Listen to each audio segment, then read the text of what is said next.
Welcome, everyone. Welcome back to Cardboard Hands. Another episode here. We are back again with a guest this time, as usual, with our co-host, Mr. Moon Baboon himself, Retrospecs. And then we have a guest, a very special guest, none other than PeekDatChu, our good friend Colt. So thank you so much, Colt, for coming. But if anyone hasn't met Colt before, he's been on the channel a couple of times. Great friend of the channel, just a great personal friend in general. But if they haven't seen you, Colt, where else can they find you besides Instagram? I think you do a really good series on YouTube as well. What's that called?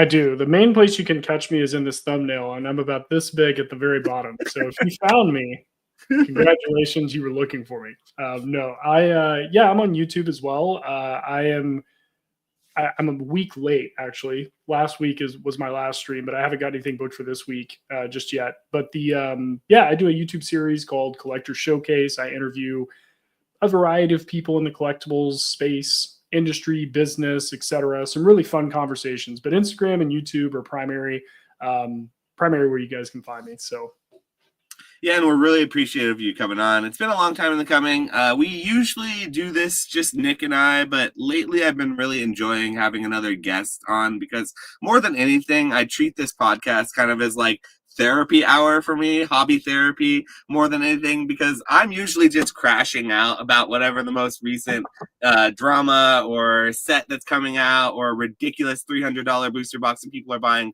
this week, whatever it is. And Nick is over here telling me that I'm just like over the moon over I need to chill out and just kind of put my head down and keep grinding. So it's nice to have someone like you, Colt, on who is sort of in the middle there. You do this sort of as a hobby still, right? I know you have you do a little bit of buying and selling, but you're more of a hobbyist still, wouldn't you say? Would you consider yourself? I would not. Oh, really? Definitely, yeah. I've got an actual business in this and do this pretty in deep, I would say. Like lots of buying and selling as much as I can. But no, it's it graduated from a hobby with me quite some time ago to where I was like, well, if I want to keep doing this, like I need to not necessarily have 1 foot in, 1 foot out. Like I need to pick a lane. Like, am I going to casually just buy a slab every now and then, or am I going to take this knowledge that I've amassed out of being like obsessively involved in this community and do this? So, yeah, I Well, do. I've failed our community. I was trying to help everyone and bring like a true hobbyist on, and all I've done is brought another flipper on here. So I'm sorry, guys. I was trying to help everyone out. Now we're just going to talk about buying out Pokemon Center ETBs and waiting in line, like what the best camping equipment to use when you're camping at your local GameStop. Solo stove, that's how you interact with Pokemon nowadays, I guess, right? No, I mean, here's the thing, and I've had this conversation with a few people. I think that it's very difficult to be a collector in this hobby right now. Actually, Retro was just on the channel a couple of weeks ago, I think. And that was one of the questions that I had for him, like, what is a collector in 2025 or at this time in the hobby? And there's not really a right answer to it, but basically the way that I described it was you can't really collect right now. Like you can, but unless you're somehow making money, I mean, technically anybody who makes money in this hobby is a quote unquote flipper. It's like, hey, I got an extra box. I'm going to sell this. You have officially flipped the product. So there's just some people who, I would describe myself as this, who want to do that at scale to be able to buy the things that he wants. So like, the things that I want to be able to buy are unfortunately higher end and expensive and keep getting more expensive. And there's not really a way for me. I've never been a fan of taking like personal money and dumping it into collectibles. Just for me, like I want to be able to create that wealth and then use it to then purchase what I want. So I love like vintage stuff. I love vintage Japanese promos and things like that, and all of them are exploding at the moment. So when I can get things like when I can buy like a whale lord for $20 and then I can make $80 off of that in like 4 weeks, like why would I not do that and then be able to replicate that as much as possible and then buy the things that I want? So that's kind of how it all started. And I think that a lot of people, in this hobby, if you are against that, like it's very hard to be in a hobby space like this and not do that, because ultimately you're just going to get mad, you're going to get burnt out, or you're just going to go broke because everything you're buying is going to constantly like just be a money pit. So Yeah, that's what I would say there. Not, I still am a collector, but I would consider it a smarter type collector. Like I make money out of my collectibles. So Yeah, I mean, at least with that, I still think you have a leg up on someone like me or even maybe Nick to a certain extent. I can't speak for him lately because he's been buying more collectibles and assets for himself to set and back how when did I you do that, Nick? yeah, How that's are you able crazy. to do that? Yeah, he's rich. That's why. But I think of Nick as more of a flipper typically. Ever since he's before he became this big time rich Dubai kind of situation kind of fellow. But no, the fact that you're still collecting though, that is putting you a leg up on a lot of people like myself who I actually don't really collect anymore these days. Like I'm not afraid to say it either. I know people are gonna be like, oh, he doesn't collect, we got him. But like I find almost zero joy in accumulating cardboard and letting it just sit on my shelf and looking at it with no intention of selling, but then maybe in the future selling, which is what I think a lot of people do with their collection. They always buy it with the intention of never selling, but then eventually they do. I Hmm. just skip that in between where I'm lying to myself about it, where I say I'm never going to sell it, and I buy it and immediately resell it and get that little bit of joy in that time with the card. Because like I think that my enjoyment of this hobby, a lot of it comes from a sense of nostalgia that a lot of us feel in different ways, but like the sense of nostalgia I get from it comes as me from like a player, an ex-player of the game. And since I don't interact with the game like that anymore, I like seeing people play the game because I like imagine myself doing that and I like that idea, but I don't do it myself. And I don't have any like disillusions that I want to do that either, but I still enjoy it. So like I guess these days I don't really collect anything in the hobby per se. I collect like memories and I collect money from the hobby, and then I use that to then Buy more push memories, man. I'm other loving things this. and other agendas that I'm maybe sort of looking to further. But it's definitely one of those things that right now in the hobby, I agree with you. I think it'd be really hard to be like a genuine collector because not only is everything that's being bought, if you bought it at the store for just MSRP, like you got lucky in a restock, it's doubling and tripling in price. So you're very hard pressed to not want to sell it because it's just financially irresponsible to open that when you can triple your money immediately. So I think it's really hard to justify being a collector for people like that because just financially it doesn't make sense. But also it's just hard to get products. So yeah, I really do hope that in the future of Pokemon in the next year, they can really, really catch up on that production and really, I hate to say it, but like crush the closet investors who are just putting product away because I think that that's really hurting a lot of the hobby right now, and that's the only way we heal is when a lot of the people who are just buying it with no intention of using the product, they actually like they kind of get burned on it a little bit. So I don't think it's going to happen with everything, but I think it'll eventually happen, and I think it would be good for the hobby when it does. I have something to say to that, but I want to hear Nick because he's been quiet for 8 minutes and 20 seconds now. So please defend yourself, Dubai.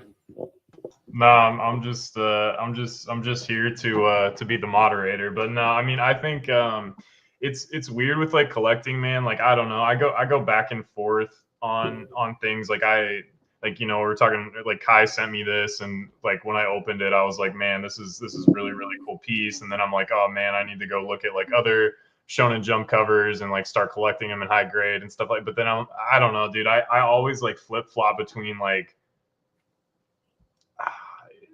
it's so tough for me to to just like collect. And I mean even the stuff that like I don't really look at the stuff that I'm sort of like sitting on for a long time. Like it's part PC, part investment. Like it's appreciated really well, but like I don't look at it. A lot of it is in the closet.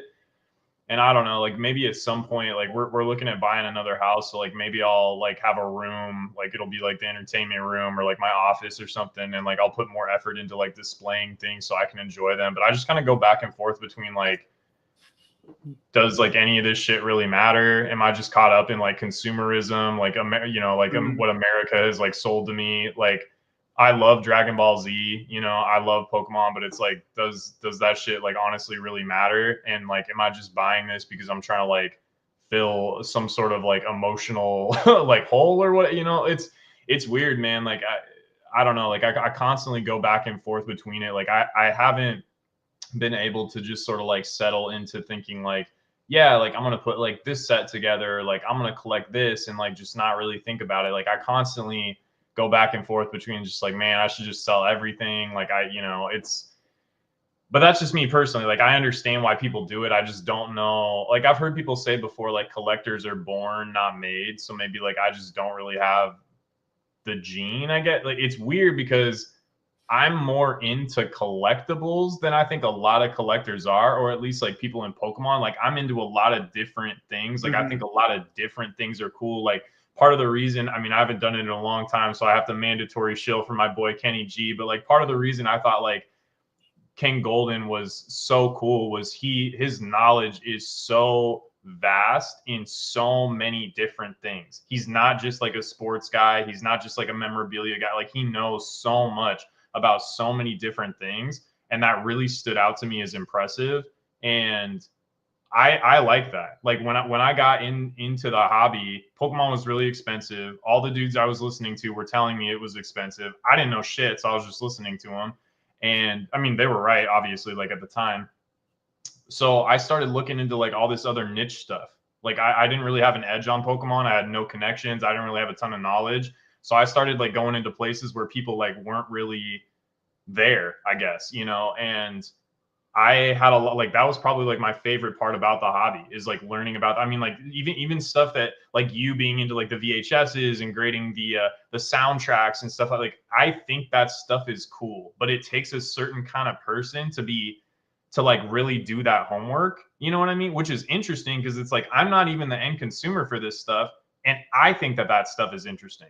You know what I mean? So it was always funny to me because like Jake would do stuff. He would like do lives or videos where he would talk about like other stuff outside of Pokemon, and people like it wouldn't do as well. Like people would be like, "Oh, can you like talk about the Pokemon market?" And like that never made sense to me. Like that was my favorite stuff to watch was when he would talk about like the other stuff and so much that I've learned in like other collectibles markets, whether it be cards or other items, I've used that information like to sort of apply to Pokemon. So it's just I don't know. I'm kind of going around in circles here, but to Josh's point about like people getting crushed. I mean, I made a video sort of talking about how investors provide stability to any market, how like institutional money provides stability to any market. Like if you go into like a discords or Reddit forums, people that are like super into crypto or whatever, I mean these people are like diehard Bitcoin maximalists. Like they'll talk about like the death of traditional finance and like how DeFi is so much better and blah blah blah, like all this stuff, right? But like a majority of the people buying Bitcoin don't have that same conviction. It's the same, but they don't care though. They don't care, right? They just know that it's the best appreciating asset of all time. It continually outpaces inflation. It continually outpaces the Nasdaq, and they want to have a piece of it, right? And now the institutional money is moving in, and all they feel more comfortable, but they don't have like the same conviction. But what they do is they provide stability and decrease volatility in the market. And so I think that same exact thing is happening with trading cards, collectibles, whatever.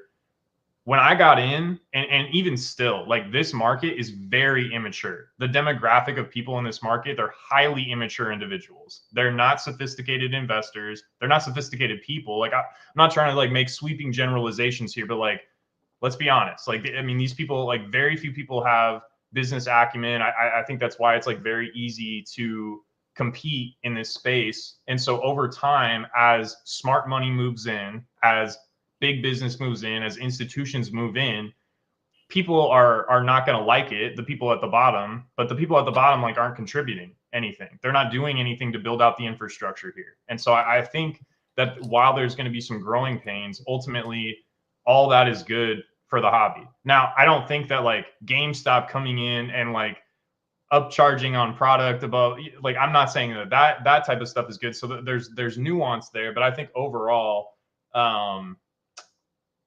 yeah, I don't know. I think overall, the more money, the more interest, whether or not that interest is like, I really like Pikachu or not, or the interest could just be, I've seen Pokemon perform really well as an asset and I want to be a part of the space. I also think that that's like potentially a gateway drug into becoming interested in the hobby.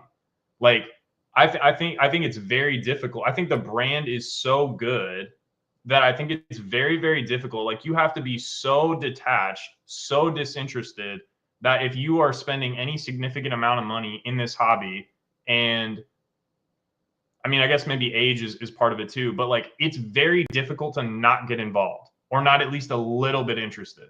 So like, that's maybe the silver lining. But I think I just talked for like 7 minutes straight after not talking for 8, so I'll shut up We are now. listening, my friend. We are listening. Yeah, I mean, Josh, I mean, there's a couple of things that you talked about. Like, you hope that they print and just crush all these people holding product. I don't agree with that at all. I think that this type of market is incredibly exciting for me. I love the feeling of being able to get product that no one else can get. That feels awesome. Whether I want to keep it or whether I want to flip it, it doesn't matter. I've been in a few different like collectible spaces where it's like, yeah, you got like these scalpers, you got guys buying out stores of stuff, like you can't find things on the shelf, or this one guy comes in with his Santa Claus bag and just dumps it all in there and gets out quick. It's fun to be able to hit that type of stuff, to get that notification. It's like, oh, you got it. So like, that does actually make it more fun for me, because again, I've said this since I've ever had any sort of like, platform or medium that I've spoken on. Like, I love the treasure hunt, and like set cards were never something that I was ever really interested in. Like, I didn't care about booster boxes. I didn't care about ripping packs. I think I ripped actually my first modern pack in like 2022. I'd already been in for like 4 years at that point. But I guess the main thing is that I like that there's a lot of people involved in this. Obviously, there's money making opportunities like Retro talked about, which I think is a good thing. But is it my best hobby tip is send people free things so they owe you one and you can hold it over them and cash in the fate. It's a good strategy. I'll take all your stuff, guy. I like Dragon Ball. But no, I guess not to go on like a full on rant, but I guess the main thing is that, being able to engage in this as an educated person on this particular collectible is really fun. When it comes to buying things that I collect, Retro, I don't necessarily think that like collectors are made or born. Like, I think everybody will collect something. Even myself, like you mentioned, like I have like a couple of graded VHS that are mine. Like, the money wasn't really too much like that I had. They're just stuff that like they're my favorite movies of all time, and I have that. And then I've also got some of the graded soundtracks of like some of my favorite game franchises of all time. Like, and Josh, you had mentioned like you don't want to necessarily have like a bunch of cards that just sit around that you're never going to look at, etc. My recommendation to anyone who collects either today or going forward, keep it to like less than 10 items. Like, make it achievable, make it really hard. So it's, you've got a long form chase to be, constantly engaged and do that. But also like, yeah, I agree. I don't think having like 17 binders of master sets is going to be something that's like fun. Like that in my opinion is hoarding. And I think collectibles hoarding is something that there's quite a few people in this hobby that they suffer from it. So I've always tried to keep like a PC thing. Like, I mean, I might buy 1 to 2 personal items a year. Like, it's not like I'm out here like every month I got to add to the PC. No, I'm just accumulating as much money as I can out of the hobby in a fair way. Like, I'm not doing anything crazy. And then just, buying some stuff I like that maybe I want to display. And it's not always like some $10,000 item or something. Like, it could be like a couple $100 for something I've kept my eye on. Most of the time though, it's not in Pokemon. So I'll just say that now. I'll stop talking so much. I feel like it's good advice to only collect a few things and only interact with like certain high-end like things you've listed out and you've financially thought through all the steps and you've really made those good decisions. But like, the reality of it, what I see is more likely happening is they're going to rip a bunch of packs because the new set's being hyped up on YouTube by all the YouTubers and it's going up in price. And everyone's saying if you don't buy it now, it's your only chance you're going to ever get it at a good price. And then you miss out because you can't find it for MSRP and you feel bad about it or something. I feel like that's like the most common way you see the hobby frustration of like new collectors. You see that like being their experience of like these hype times. And so that's sort of like the negative side of the hobby when it's hype that I would say is still very much so there and is unfortunate. But I mean, I agree with you. I think that the long term of the hobby is very much so positive. Like, I was speaking with a friend of mine earlier, like comparing it to Magic, like Pokemon and Magic, like two of the biggest IPs very rarely go head to head together because they're very different. Like, we don't see them in the same venues because Magic is a player based game that isn't based on collectability or the same types of like fundamentals that Pokemon is based on, versus Pokemon being like a collectability based game that's like more family oriented. And it's always started off from a different like standpoint and sort of went a different direction. I don't see a reason for those two things to ever coincide and like mix with each other and collaborate. Like, what would the benefit to Pokemon be collaborating with Magic? And on the other side, only one of those games needs that, by the way. it's Magic, exactly. So like Pokemon doesn't need it. So like No. they've done such a good job already that like they're just in different lanes. That I feel like Pokemon has a really good future based on what they've built up and how they've built up for the future, how it's like generational, it's cross-generational, it's not just like edgy and for teenagers or older people who want to play the game like Magic was traditionally kind of aimed at. And so like I really do love Pokemon for that long-term trajectory reason. And I don't see the company doing bad things or like changing their formula to the point where it's going to stop working, at least not in the short term. But I do think there are times in the hobby where it's just simply not great to buy at for the future, and times in the hobby where it's like more obviously a good time to buy if you are confident about the future. And it just feels very much so right now that like the time is not now to like jump all in and go balls deep in the hobby. If you're already here and you're already doing that, maybe it is time to do that because you're already established. But like if you're just getting in, I feel like right now is a really rough time to decide like what to really do and go all in on. I think it's a so much volatility. I think it's a patience issue. And I think that's what you said. Like, this is one of the biggest issues of like, I can't get it, I've got to get it. Like, it's a patience issue. That's on the individual, in my opinion. Like, it's not like if you are getting emotionally disturbed because you can't go buy Pokemon card packs, like, this is not like you've got to find something in yourself to like, I don't know, maybe look in the mirror a bit, because there are so many ways to enjoy this hobby. There's so many different things to buy. There's so many different things that you can get that are not these quote unquote scalped like things. And if you're mad that you can't buy overpriced packs and pull nothing, come on, like think about it. Like, you know, the hit rates, it's really easy to influence Rich. Sorry. Every time I'm like pretending like I'm on my channel. No, I'm sorry. I'm not trying to cut you off. But just Kai's just cracking me up right now. No, he's great. No, the thing is that like everybody knows Prismatic is a very hurtful set to open. Anyone who's opened it, I've opened like way more than I should have, just because I wanted to see if I could get the feeling of pulling an SIR. And I would say probably 30 packs later, I was like, I'm never opening this again, like ever. And that's okay. But like, I didn't go up and buy those packs for $12 each. You know what I mean? Like, and it's not like you can't go on YouTube and watch somebody open like, 50 or 100 packs or something. Like, it's tough. Why would you get mad that you can't enjoy that pain? I guess, like, just be patient. Like, there's so many little things to buy. If you really want to rip Pokemon cards, go buy the Halloween packs. Like, if you really want to rip something, like, but I don't know. I guess my main thing is Pokemon Pocket for free.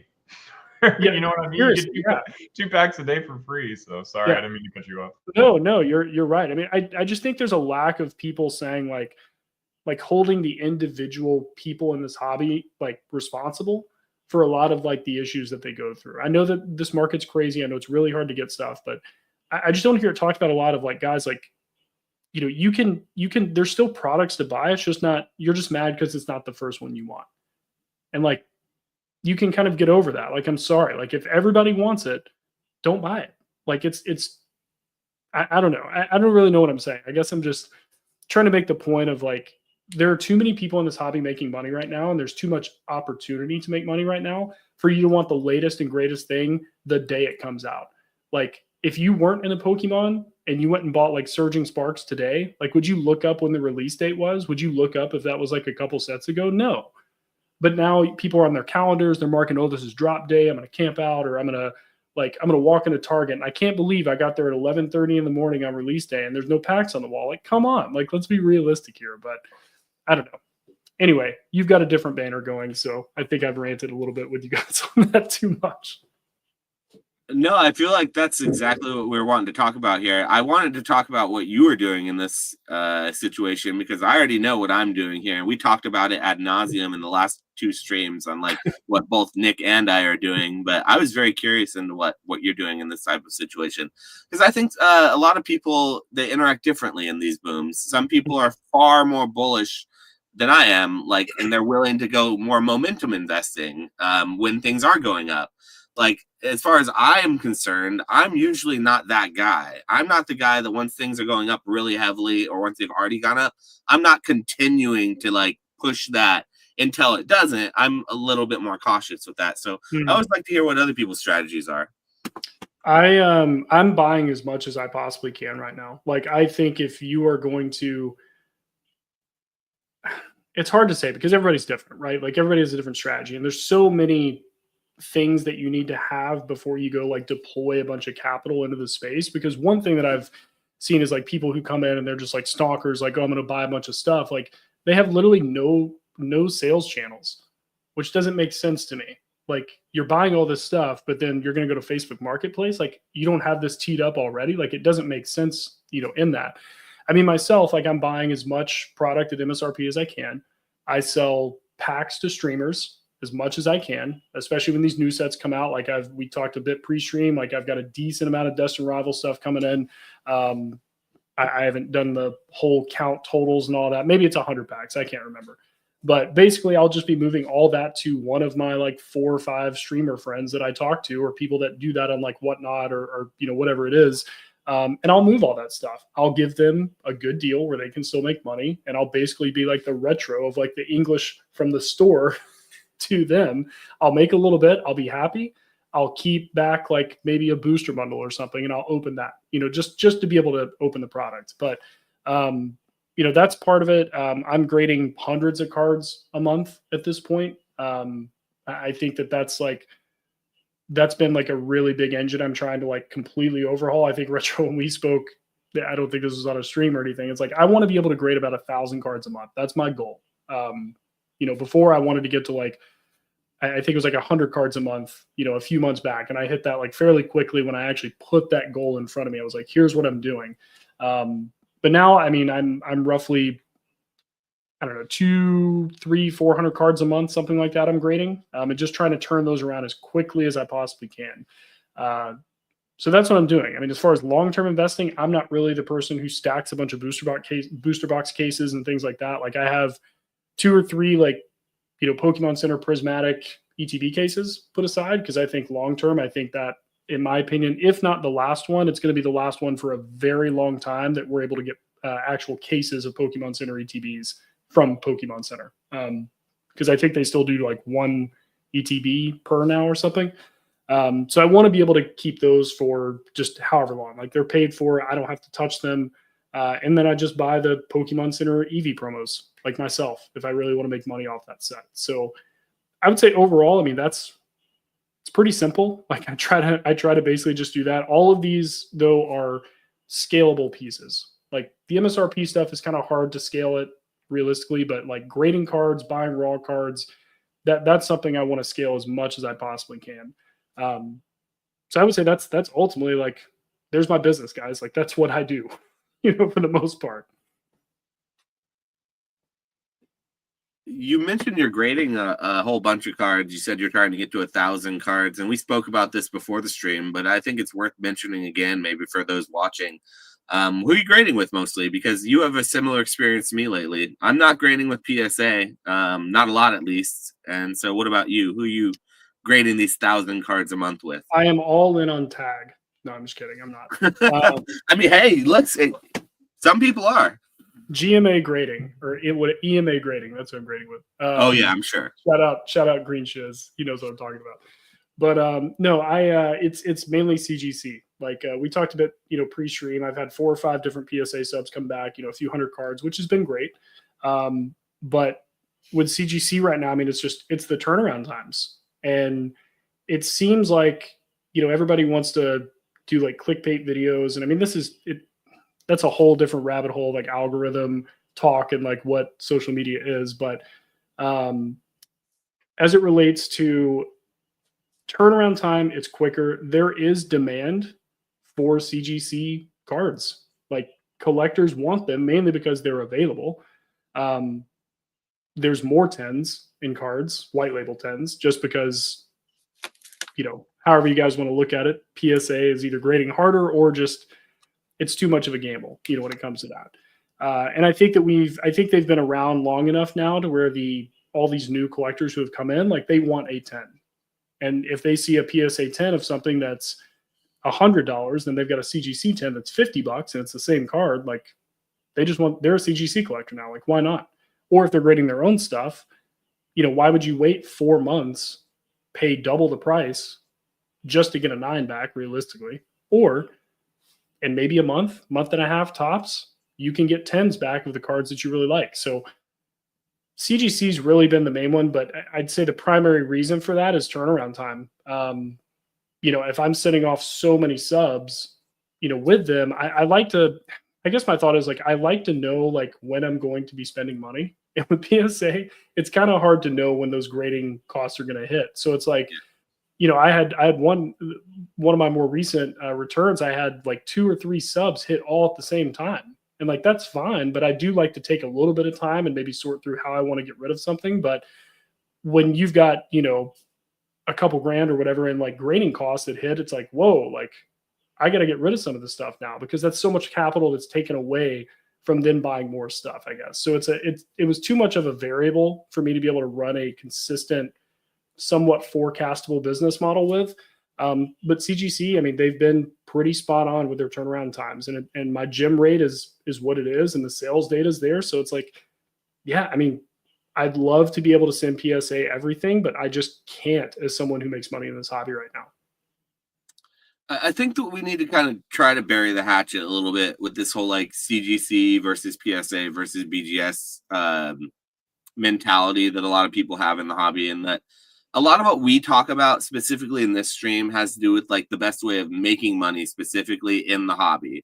There are always ways of making money outside of the hobby that we could probably talk about that we wouldn't be experts in, but I consider myself an expert in making money in Pokemon. So that's what I talk about the most. And strictly speaking, to make money, it's a lot easier right now to make money with CGC than it is with PSA. And it's been that way for a long time for various reasons. We could talk about the fact that they're gymming and they're pristining a lot more than they ever have before, or it at least seems that way. Maybe I'm grading more with them than I ever have before, so I'm seeing a lot more pristines. But like, I send English, guys. I send English to That's CGC. the caveat. Because And anybody I still get pristines though. I still get them. And like, I would never get PSA 10s on a lot of these English cards sending to PSA, even though the narrative has always been that CGC is a harder grader. They give so much percentage less of pristines. And then the gem mint 10s are just not worth as much. And to put it, what you said into perspective, the gem mint, the black label or the white label 10s, the regular 10s that you fail and not get it pristine on, those outsell PSA 9s. And oftentimes PSA will 8 or 9 a card that you send to them that would maybe 10 at CGC. So like, I totally understand having collectors preference because they have a preference towards what their collection looks like, what they grade with for their own personal collection. But like, when it comes objectively to like making money and like, it's just a math equation. That's all it ever has been. And with CGC, it used to be a more close-knit equation that was harder to tell. Turnaround times, grading was harder, all these issues and whatever. But like lately, more than ever, like you could just literally send all your cards raw to Fanatics and then have them sell it for you in auction and still do better. And like, it's not rocket science to people. And it's just something that I feel like it needs to be buried. Like the CGC being bad versus good, like I get not liking a certain company for any number of reasons, but like just make the money. And it's like the turnaround times is the biggest thing for me. Why wait 4 months on a bulk submission of PSA to get whatever the grades are? If it's great, it's great. If it's not, it's not. When you could just turn the same cards in like 1 month and do that 4 times and maybe make a little bit, I don't know. It's very much so a thing that I feel like it's a talking point. We always talk about it and it always comes back to this. And I just think the more people hear it, maybe the more they'll give a chance to CGC.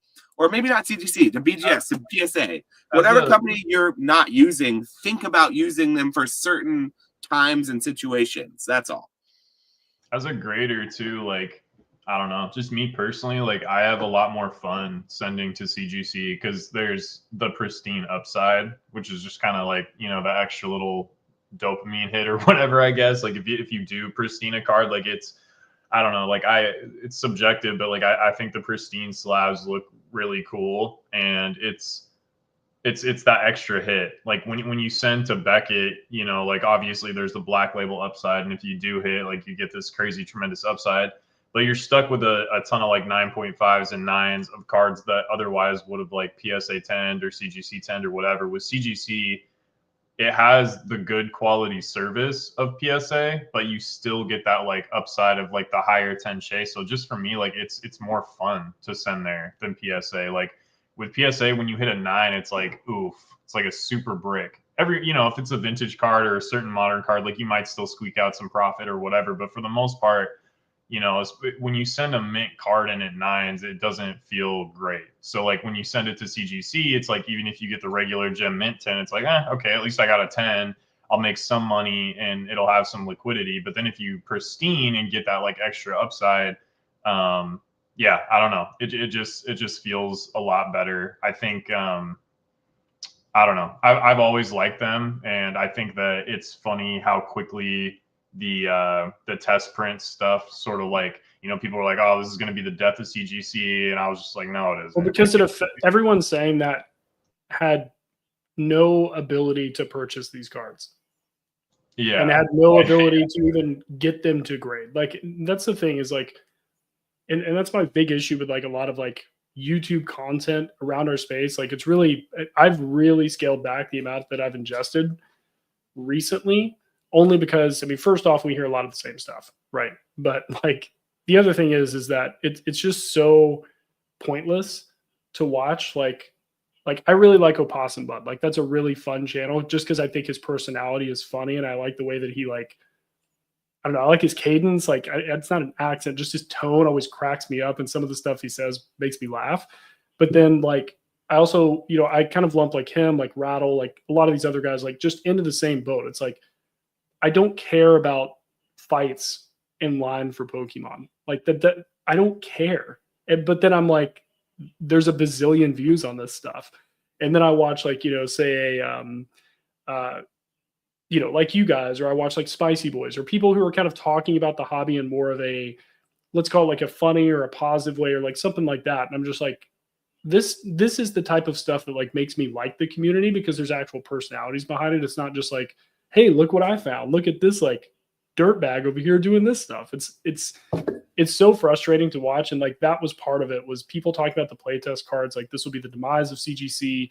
They're finished. Like I can't believe they would even do this. Like these people they're not even in the same hemisphere as like the guys who can buy these cards, right? Like even the guys who bought the cards, who like had to wait on the insurance payouts and stuff, they were calmer, and they were the ones who were like, oh, I lost like 500 grand. Like, I don't know. One thing, I think he pulled it up, but it was Timmy, I think, asked about CGC Pristine 10 or PSA 10 for modern chase cards. That actually is a really good question. Me personally, I'm going to go PSA 10 just because I like PSA labels better. I think the CGC Pristine 10 slab looks great, but there's just something about like if I have like a really nice card and I've got it in a PSA 10, like there's just no doubt, in my opinion. Like there's no opinion. I mean, people could hate PSA all day, but they can't just look at that card and go, it's not worth that, because it's a PSA 10. So I like PSA 10 stuff. If I'm going to actually buy a card for myself, like I will likely never have a personal card of a CGC Pristine to keep for myself, if that makes sense. But I'm curious on you guys. I mean, being everything we just talked about with CGC. Yeah, I'm still in the PSA 10 boat too. Like, even though I just said that I'm grading more with CGC than I am with PSA, I'm not even touching PSA lately. It's just like the hobby seems to have decided that PSA is like the company, and then the other companies are like, yeah, B, C, and D, but it's like number A or number one is PSA by far.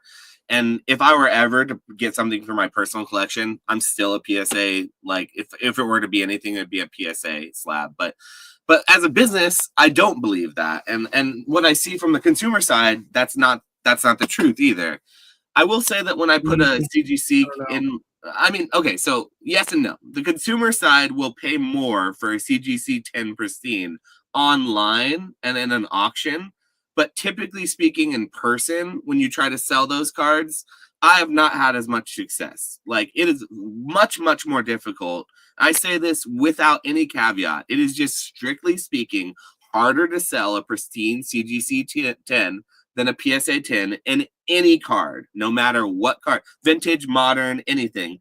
But the CGC 10 will oftentimes, in modern at least, it'll outsell the PSA 10. Online. So like, I think the consumers, they would agree with that, they like it more, at least a significant amount more, to pay more than a PSA 10.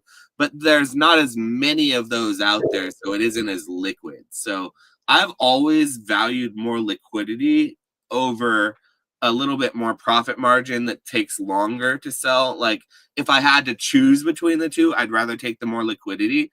Sometimes that doesn't happen. Sometimes I'm stuck with things and they're not as liquid, but I would rather things be liquid.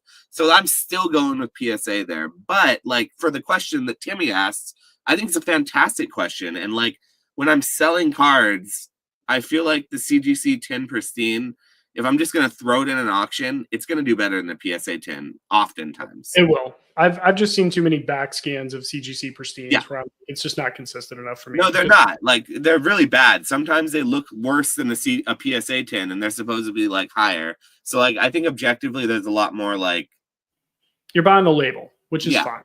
Like, I get it. But I don't think, and Nick, I definitely want you to answer this. I just have to throw this in here real quick because Josh, you had mentioned that like the majority of people like would prefer a pristine 10 just based on like market sales. I think the vast majority of people would rather have PSA 10s. I mean, just from the sheer grading volume numbers, I think that there's enough of a share of people who value CGC 10s. And since they don't come up that often, like it kind of dilutes a little bit the stats on that because they're the ones going for that. And there's only so many of them versus if you look at like, I mean, it's hard to compare a white label 10, but let's just say like, let's pretend CGC just has white label 10s, right? Like everybody's buying PSA 10s over those. Everybody. And if you go with like availability versus availability, like PSA is like infinitely more desirable for, I think, the mass majority of not only just Pokemon, but cards in general. Anyway, go ahead, Nick. What your preference? For like me personally collecting or like for that personal collection that you've got, man. Come on.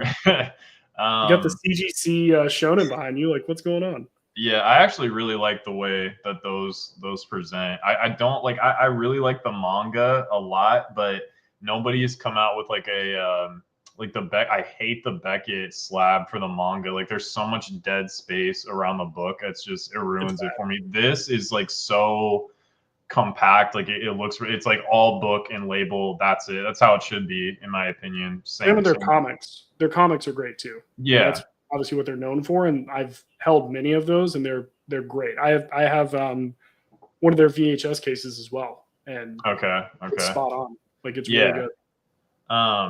I think, I mean, definitely to Josh's point, like I definitely get more for modern cards if they're pristine on auction for sure. Than a PSA 10. I think there's like that extra little added chase maybe for people, but it's also for like down the like here's the thing, like you're probably gonna pay more for a CGC pristine or perfect, or what is it, pristine now? Yeah, because the black and white one's gem mint, but you're gonna, the issue is like you're probably gonna pay more for the pristine than you're gonna pay for the PSA 10. And in the long run, especially if you build out like some big collection, it's going to be way easier to offload or trade out of and get the value that you want out of the PSA 10s than the pristines, because you're going to have to find the right person that values the pristine the same way you do. So like that's kind of the uphill battle I think you're fighting there a little bit. But it's like the people that collect black labels. Like I think like Kai said it, like history has shown when a card becomes expensive, that extra bit of a grade makes a difference. Like if I don't know what like CGC Pristine Moonbreons are going for, but I imagine they sell for a premium to PSA. But again, like if you add 10, 20, like it's maybe tougher to get rid of that. I don't know. I think it really depends on the card, and it just depends on the person. It depends on like what you're trying to do with it. If you're just trying to collect, do whatever you want. I mean, me personally, I like the look. Like I like the clarity on CGC, like the CGC plastic, better than any company. Like I think the plastic is so like I have Beckett's stuff, but I hate the inner sleeve. Like I hate that, like especially like trying to see the foil on stuff. Like the inner sleeve sucks. So that, if they got that company's trash anyway. It's just yeah. So I've been pretty open about my opinions on Beckett. They are a garbage company. It's objectively amazing. the worst company that we interact with out of it's insane. They suck. But like CGC, man, like you hold the card, like you can see the texture and the foiling and all that stuff. Like even PSA, it's not the same. And like I don't know. I feel like it just depends on what you're going. Like you can make cases for everything or whatever, but like I think it personally just depends on what you're going for. But I think overall, it's kind of like first mover advantage with PSA 2, because so many people have built out PSA collections, and people who collect like to have continuity or whatever the word is. Like they have the registry. Too. Yeah, that too. They built that out to keep you a consumer, or keep you a customer. It's genius, and they have an app. 100%. So I think, and they have their money back guaranteed. That's better than any other companies. I mean, you can say PGC has the money back guarantee too. I mean, they gave people back the money. But yeah, that's fair. Yeah. But I think PSA is more well known for like actually paying people. I know there's the one example. Absolutely not. Every single time, I just got a modern. Every time? Oh no. With vintage stuff and expensive cards, there is so much hesitancy, and they will give you infinite amount of reasons why not. I can't remember. Damn, I'm out here praising them without knowing. I don't even try. Like when they when I can see them damage my card. Like something will come back and it'll be like 10, 10, 10, 10, 10, 10, 10, 5. And I'm like, all right, I get the card back. It got crimped when they and like they almost never send me an email and say like, hey, we did, almost never. And I'm not going to sit and email them and be like, hey, you messed up my card. It's like, because I already know what's going to happen. They're going to insurance company. Right. Yeah, exactly. They're going to insurance company my life away. Like, oh, well, we don't, how do you know that was from us? And like, they're going to come up with some bullshit. And like, I don't even want to deal with it. So I just eat it. Anything that's like damaged, anything that's like 8 or lower that I don't think is worth cracking, I just throw it on auction and just take the L and get the money back. Charge it to the game. Because it just is what it like. PSA sucks. I've sent less to CGC. I've never had a damaged card from CGC, not a single time. So I mean, I've never actually had to make a claim on damaged cards, because all the cards that they damage have been like under $20 for me, because the nature of cards that I send, and I oftentimes will just write that off. So I've actually never went through and made a claim for like lower value cards, and they've never damaged a really high value card for me. I sent a Dragon Blade Rayquaza EX, which is black and white full art. I sent that at like $100 tier back in the day, and it came back as 6, and they crimped it. And that was at like a higher tier, and back then it was like, oof, like that was such an L for me. Like that was a huge loss, because that was an expensive card, and I was like, man. And they never did anything about it? Nothing? No. Just the grading fee, if anything? Not even that? No. They'll just ask you to send it back for review, and they'll go, yeah, our grade was right. And you're like, well, that's not why I sent it back. Yeah, and they just BS you just go back and forth, and you lose it, especially if you have money in the card. You lose it for another like 3 months. And it's like, why would I like... I'm just going to continue to lose money for you to give me the same exact reason. Keep it rolling. It sucks. Like it doesn't feel good. It's like, oh, like you guys damaged this and you're not taking responsibility for. But it's like, what are you gonna do? You know what I mean? Just go get a CGC 8.5 like everybody else does. You'll be fine. It's kind of like the one time. I don't know. It's kind of like you go to a restaurant that you go to all the time, and like every once in a while, like either the service is bad or they don't make your favorite dish the way that they're supposed to make it or whatever. And it's like, are you going to stop going to the restaurant? Like, no, it sucks that you went and spent the money, but like, it just kind of is what it is. And you got to keep it rocking. I used to get like, when I was doing less volume and like every card really, really mattered, like I used to get really bummed out about it because I was like, man, like this is like any amount of lost money really, really hurt my business. But over time, you just like, it just is what it is. If you just keep it rolling, you're going to win more than you lose. And yeah, but PSA is, I would definitely not say that they're like known for hooking it up at all. Especially for like old cert vintage cards is like, it's horrible. Like it's not good at all. I mean, I was thinking that they were like the kings of paying out. If they were to grade a card that wasn't a real card, you show them that they did, you send it, they'll pay you out. You say you bought a card in a PSA slab that was fake, it was a real PSA slab, they graded it, they made a mistake, they'll probably pay you out. That I don't know. Maybe, but then how do you? I mean, where did you buy it? Did you buy it from a guy? Because you're not getting money from that. I paid lately, I've been hearing a lot more scams lately about like fake slabs. Like I legitimately, where's that slab? Here it is. Someone came up and is this it? No, that's not it. Where the hell is it? This is it. So this card right here, you can tell. You can tell here. No way, that's a 10. Is it a real slab? No, it's a fake. Yeah, this is a fake slab. Is fake too. Yeah, so it's fake. Oh, wow. But someone walked up to this at the booth for me, and they're like, it was another vendor. He's like, "Hey man, you want to buy a slab?" And he had a weird look on his face, so I knew he was kind of messing with me a little bit. And I looked at it, and this is too high of value for me to want to buy anyway. This card itself. In a what is the value? Those cards almost always come damaged, like almost Which always. One is that? That's like a PeekDatChu outbreak. So that was released in Japan. Basically, they had this like event where they had Pokemon paid a bunch of people to dress up in Pikachu outfits and like go all over these different cities in Japan. And there's a few different arts depending on like what city you got the promo from. But the way that those were distributed, those always come bent. Like they always come like not creased, but warped. Bent. Like yeah, it's kind of like if you know how like the Hoopa promo or like the armored Mewtwo is released in Japanese, like it comes in a plastic thing with like a hard chip behind it. So like over time it like bends. Yeah, exactly. So like that's why those cards are all destroyed. So finding a 10 is really, really tough. It's not a bad one though. It's not a bad fake, even though I could tell, and it's clearly fake. Like now that we know what we're talking about, fake slabs, you put this in a stack of other slabs, you know what I mean? And you do a big bulk buy at a show, you could very easily get fooled into buying a fake slab. Does the QR code work? What does the QR code take you to? A QR code doesn't work. So like if you don't scan every slab, so when you go through and scan it, it won't work. So it's not a real, it's fake. But so did you buy it? Is that why you have it? I didn't buy it. The guy came up, he's showing it to me because someone tried to pass it off to him, and he got it from him like, yo, this is fake. Like you can't be.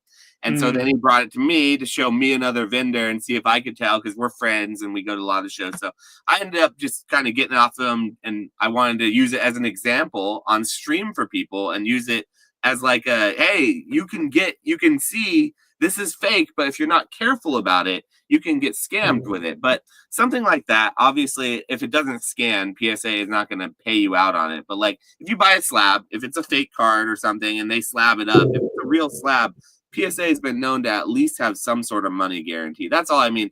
I know they're probably going to fight you on the stuff that they misgrade or the stuff that they damage or whatever, because they just kind of have to do that. And I get that. But I want to move on to the next topic being Destin rivals, because like we're just going to keep on talking, obviously. But I kind of want to steer the talk into the newest set, because I want to know what your guys' thoughts are on the newest set. And if you're buying, if you think that you're going to get a better chance to buy maybe at lower prices in the future, or are you waiting, or are you thinking now's the best time and you're buying a bunch to throw in your closet, or you're selling? I want to know what you're doing, because I'll tell you what I'm doing, and I just want to hear why.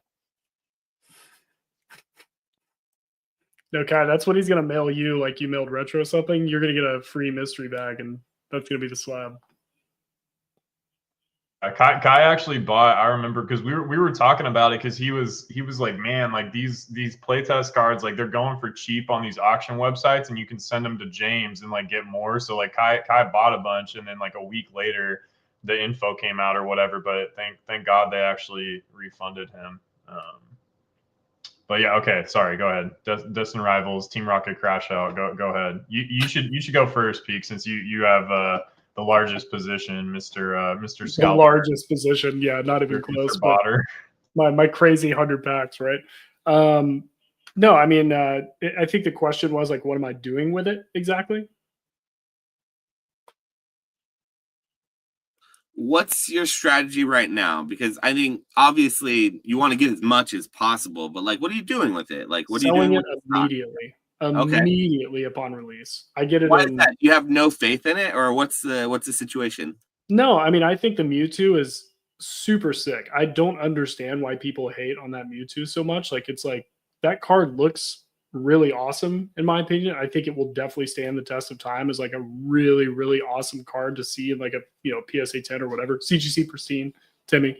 But no, that's my thing is, and this goes back to like what I was talking about when it comes to patience. It's like I don't need to hold that, watch the set drop, and then us get really excited for like black and white. And then that set stays like stagnant or something. Like, I don't think it will. I think that this set is going to be, I think it's going to have incredible demand. I think we've already seen that, with everything. And I think the premiums are going to be high for quite some time, pretty much until we get black and white. I think people are going to be buying this like crazy. You're not going to be able to find it in stores. But I think that, yeah, I'm just going to buy the singles. But I really like the Misty. I think the Misty's cool. I think that's in this set. It might be the Japanese version where it's like her and Psyduck or whatever. Yeah, I think that card is awesome. I think the Mewtwo is super sick. The Moltres is cool, but I would say the Mewtwo and the Misty Psyduck or whatever are my favorites. I'll just buy the singles. Like, I don't need to rip these chase cards. So when it comes to sealed product and packs, like I don't get the same feeling I think that a lot of people do in like opening products. Like, all I do is I start counting how much I could have sold these packs for, or this box or whatever, and it makes me sad. So I'm literally just tearing money in half at this point. So that's kind of my thought is like, I'm not in a rush to go out and buy a bunch of this stuff. I think standing the test time, I think that Prismatic is probably going to be the shining set out of anything I've seen recently, that will probably stand like super long term. I think Prismatic is going to be the one that's ahead, for a very, very long time. But when it comes to Dustin Rivals, I think it'll always have like a ton of demand, but I'll just buy the singles. Like, if anyone who's been in this hobby at all, or anybody who's new to this hobby, just know, like, when this set releases, wait about a week and start buying singles. Maybe not even a week, maybe a few days. Like, you will see these prices come down on the cards that you want.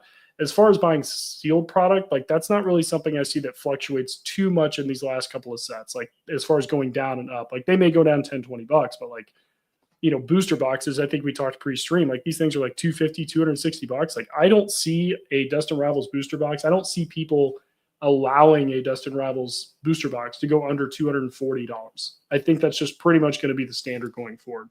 And it'll probably go up. It'll probably be a $300 box by the time it comes out.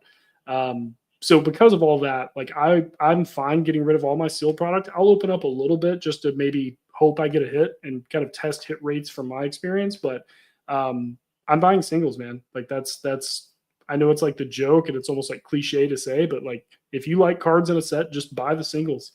Why would I go buy a $250 box to hopefully hit, maybe a $100 card or a $150 card? Like, I'm just going to buy the card. So hopefully that answered it. What do you think? Cool. So Mewtwo's only $650. So you're buying that and the Psyduck, right? The Mewtwo is $650 right now, raw? I think it was $850 a couple days ago. Raw? Yeah.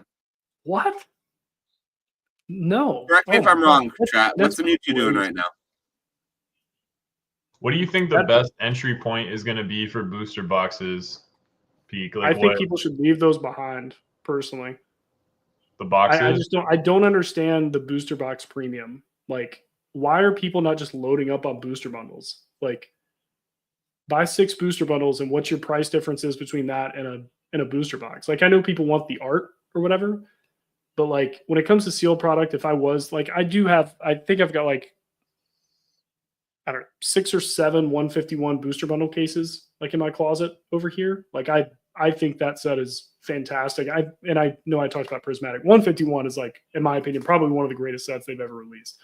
I think booster bundles are what I would buy if I'm holding sealed product, because ultimately at the end of the day, like if I ever liquidate sealed product, I'm likely going to just liquidate packs and do that type of route. But that's just me.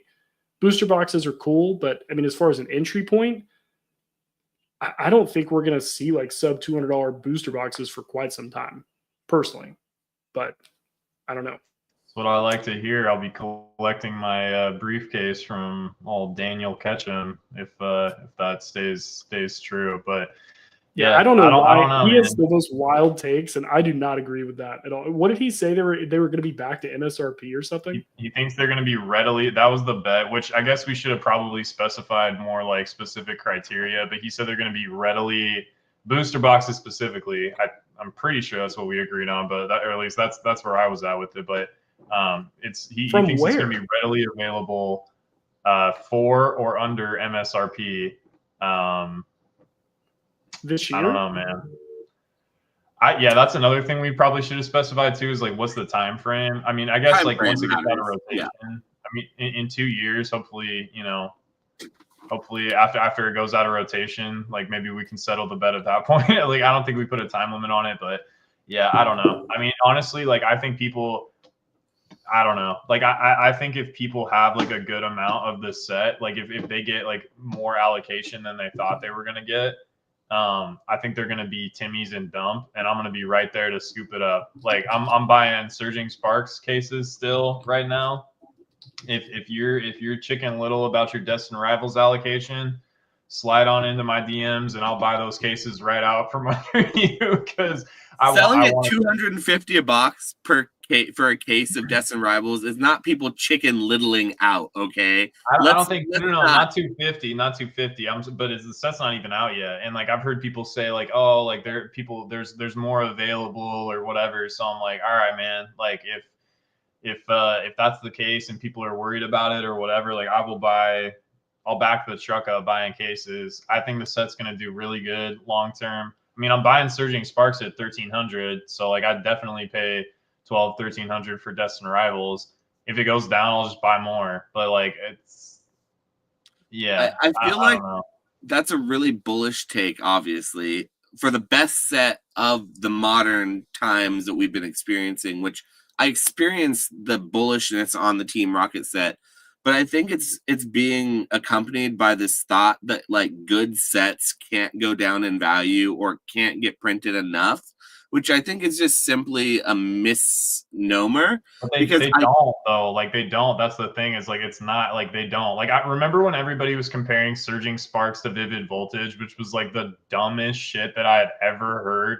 Literally the only comparison that you could draw between those sets was that there was a Pikachu chase card, but there was literally no other parallels between the two sets at all. And that take aged like milk. Like it was so fucking dumb when people were saying that. And I was saying it at the time, like, you guys are dusted. People just want to say shit because like Pokemon YouTube has gotten so fucking boring that people just want to come up with things to say just to say them to sound interesting. But like, it's like, think about what you're saying.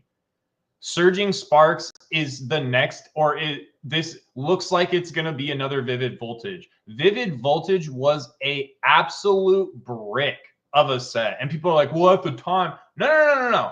At the time, it still sucked as a set. There was only one chase card. Only one. Surging Sparks has like 4 Pikachus. Just the Pikachus. Then a Latios, then a Latias, the fucking exact, like, it's so crazy, dude. People spun this dumb narrative, but like, oh man, like it's so funny, man. People just come up with stuff because they need something to say, because they need people to click on stuff for YouTube or whatever, or they want to sound interesting, but it's just like, oh my God. It's like, think about what you're saying before you say it, people. Like, oh man. Yeah, well, saying that it can't go back down to MSRP sounds just as crazy to me, because All Pokemon has to do is Which just one? Surging turn the Spark? printers on. Surging Sparks? On any set, literally any set. Okay, They've so historically not done this. all right, They've so done a good job at throttling it, but they're not going to in the future. I believe they're going to full on print. That's because why wouldn't they? If Journey Together is still a $200 box, what does Pokemon have to do? Surging Sparks is an older set by what? Like it's like 2-3 sets before Journey. Journey is $200. Yeah.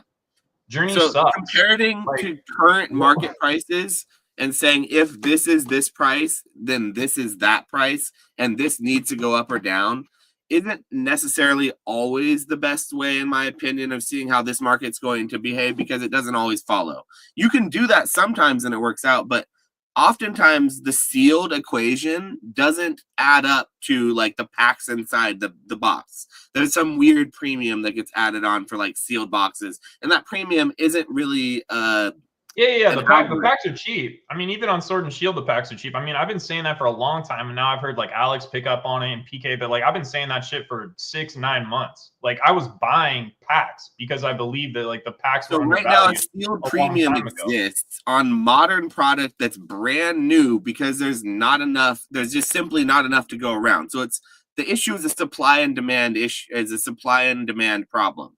So the solve to that supply and demand is supply the fuck out of it.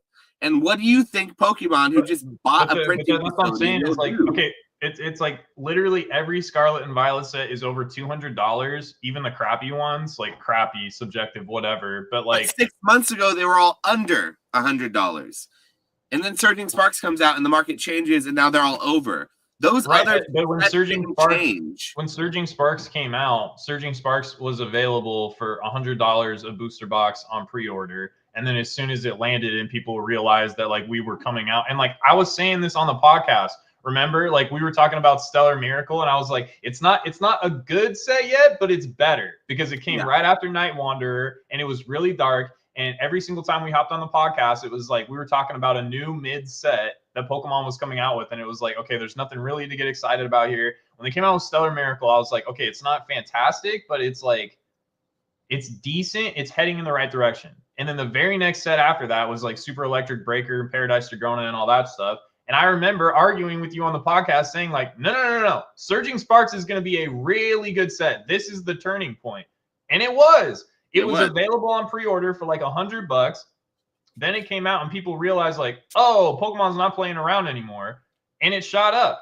And money flows to the path of least resistance. So Surging Sparks went crazy and people went back and started realizing like, yeah, I guess like this older stuff actually is kind of undervalued and we maybe were a little bit too negative. That's or you're telling me they can't, that people can't go back to realizing that the stuff that they were not so excited about before, they're also not so excited about still, and Paradox Rift can't go back down to $150 a box? You're telling me Paradox Rift can't go, if the market cools on, say, Surging Sparks, and Surging Sparks get a reprint, and it goes down to $170 a box, still over MSRP, but under what it is now. If it's 170, Paradox Rift can't be 200, right? It has to come down. No, because like it's like a specific supply thing. Like if Surging got down to like 170, I think so much money would flood in to bring that price back up to over 200 that it would last for like a week and then it would be over with. But two, unless they went back and reprinted Paradox or they released some like crazy Costco product with like 32 packs of like Temporal and Paradox in it and stuff like that, no, it's not going to go back down. And history shows that that's true. If you look at what happened during like literally other than Shining Fates and Vivid Voltage, nothing went down when the market crashed.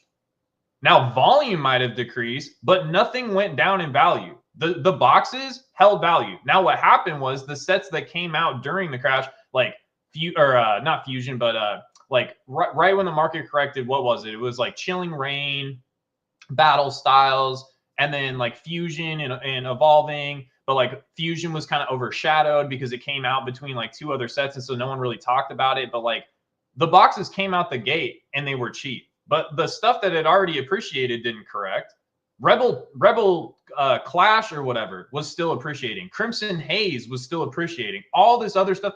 Hidden Fates was still appreciating. Hidden Fates has stayed $150 forever. Now it didn't appreciate, but like it still stayed at the same value. Like it was still 3x MSRP and it didn't correct. It stayed there for a long time and you didn't make money on it. But like, so that's what I'm saying is like, no, like this stuff is not the singles for sure. They're going to come down like the single because more and more people open it. But like, are these booster boxes going to come down? Probably not. $100 like, ETBs, prismatic ETBs. You think that's the cheapest we're going to see? $100 for an ETB from prismatic? Yes. I think Pokemon has like more of a. I think they have like maybe more incentive to print, but like there's so much going on. Like they can't like, dude, Black and White is the first time they've, at least as far as I know, that they've ever released 2 sets at the exact same time. That is going to take a shit ton of printer capacity. So do I think they're going to go back and even like, that's why I bought a ton of 151 and I'm probably going to buy more. It's 2 years old in September. You think Pokemon's going to go back and reprint 151 when they have all these other sets to focus on? Hell no. Like, that's what I'm saying. They have Black and White. It's 2 sets. So it's going to require so much printing capacity. Like, I don't know, dude. Like, I don't personally see it. Like, I'm not, it's so difficult. It's like, okay, if I'm selling, like I sell booster boxes to people that are businesses. If they're ordering more week over week, month over month, that's going somewhere. It's going to an end consumer. Someone's ripping that. Maybe some percentage of people are investing in it or whatever, but like a majority of people are probably opening that product. So if that's going up and I'm selling singles to streamers in bulk, and that's been going up, that's going to an end consumer. People are buying more. People are buying more. People are ripping more. There is no slowdown. This like, oh, these prices aren't sustainable. They are sustainable. Not only are they sustainable, but people are buying more. Like it's like, yes. One thing I'll just add to that. I think that also there's a lot more mediums where sealed product and ripping product makes sense versus when we were seeing like $80-$90 boxes, like, or $100 boxes. Like, streamers want to do booster box breaks. Like, that's what attracts the audience to come and get it. And instead of just like, I mean, loose packs are obviously always going to do well, but like sealed booster boxes, like there's almost like a premium because of like the hit rates or whatever. So because of that, I mean, unless we see a huge dip in these auction platforms and live auction platforms, like I don't see, like, the environment isn't in a place where these boxes, there's no reason for them to go down, I guess is what I'll say. Like, there's only reason for them not necessarily to go up, but to definitely stay like around where they're at, because it's just exciting to watch people break an entire box open, I think. I mean, that if that's the case, that's not a bad thing at all for me. I just hope that that's not true for the people in the hobby who are collectors and trying to get this stuff and make more responsible decisions with it and still have like an organically fun experience, I guess. Because I guess we could have fun in this, and I do have fun in certain aspects, but it feels like it's at a point right now where they're still playing catch up. And eventually I think they will catch up. And I guess it's a hot take. It feels like from what the chat thinks. Okay, let me ask you this. When you go to the French Laundry, do you think that it should be affordable to like the average person? Or like, is there a reason that it's a Michelin star restaurant? Like I think fast food should be at least affordable and right, probably Pokemon, that's what I'm saying. Too. It's like Pokemon is not fast food. Pokemon is the #1 grossing media franchise in the world. Their shit never had any business being $80 a booster box. And no, but it's also not the French Laundry. It's also not fine wine. And I think it is the French Laundry of the trading card world. Like, maybe the trading card world, I would say it's the premium trading card. Yeah, like that's what I'm saying. Is like, It's not This, supposed to be an again, expensive hobby, again, like unobtainably expensive. that's what I'm You're not saying. Though, supposed to it's crash not. out when It's you're trying to not. restock. While you guys were talking earlier, I just spent $2,000 on TCG Player buying cards that are 5 years old that are like 1 out of every 500 packs. They're $20. None of this shit is unobtainable. The only thing that's unobtainable is gambling.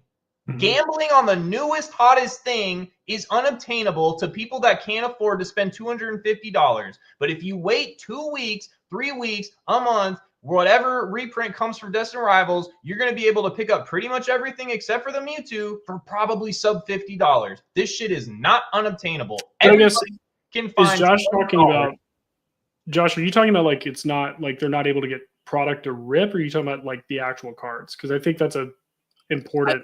I think that you and I and everyone in the stream can all agree that buying singles is absolutely the most responsible way to interact with the hobby, especially once you know what you like, once you already collect, and once you're like into it and everything.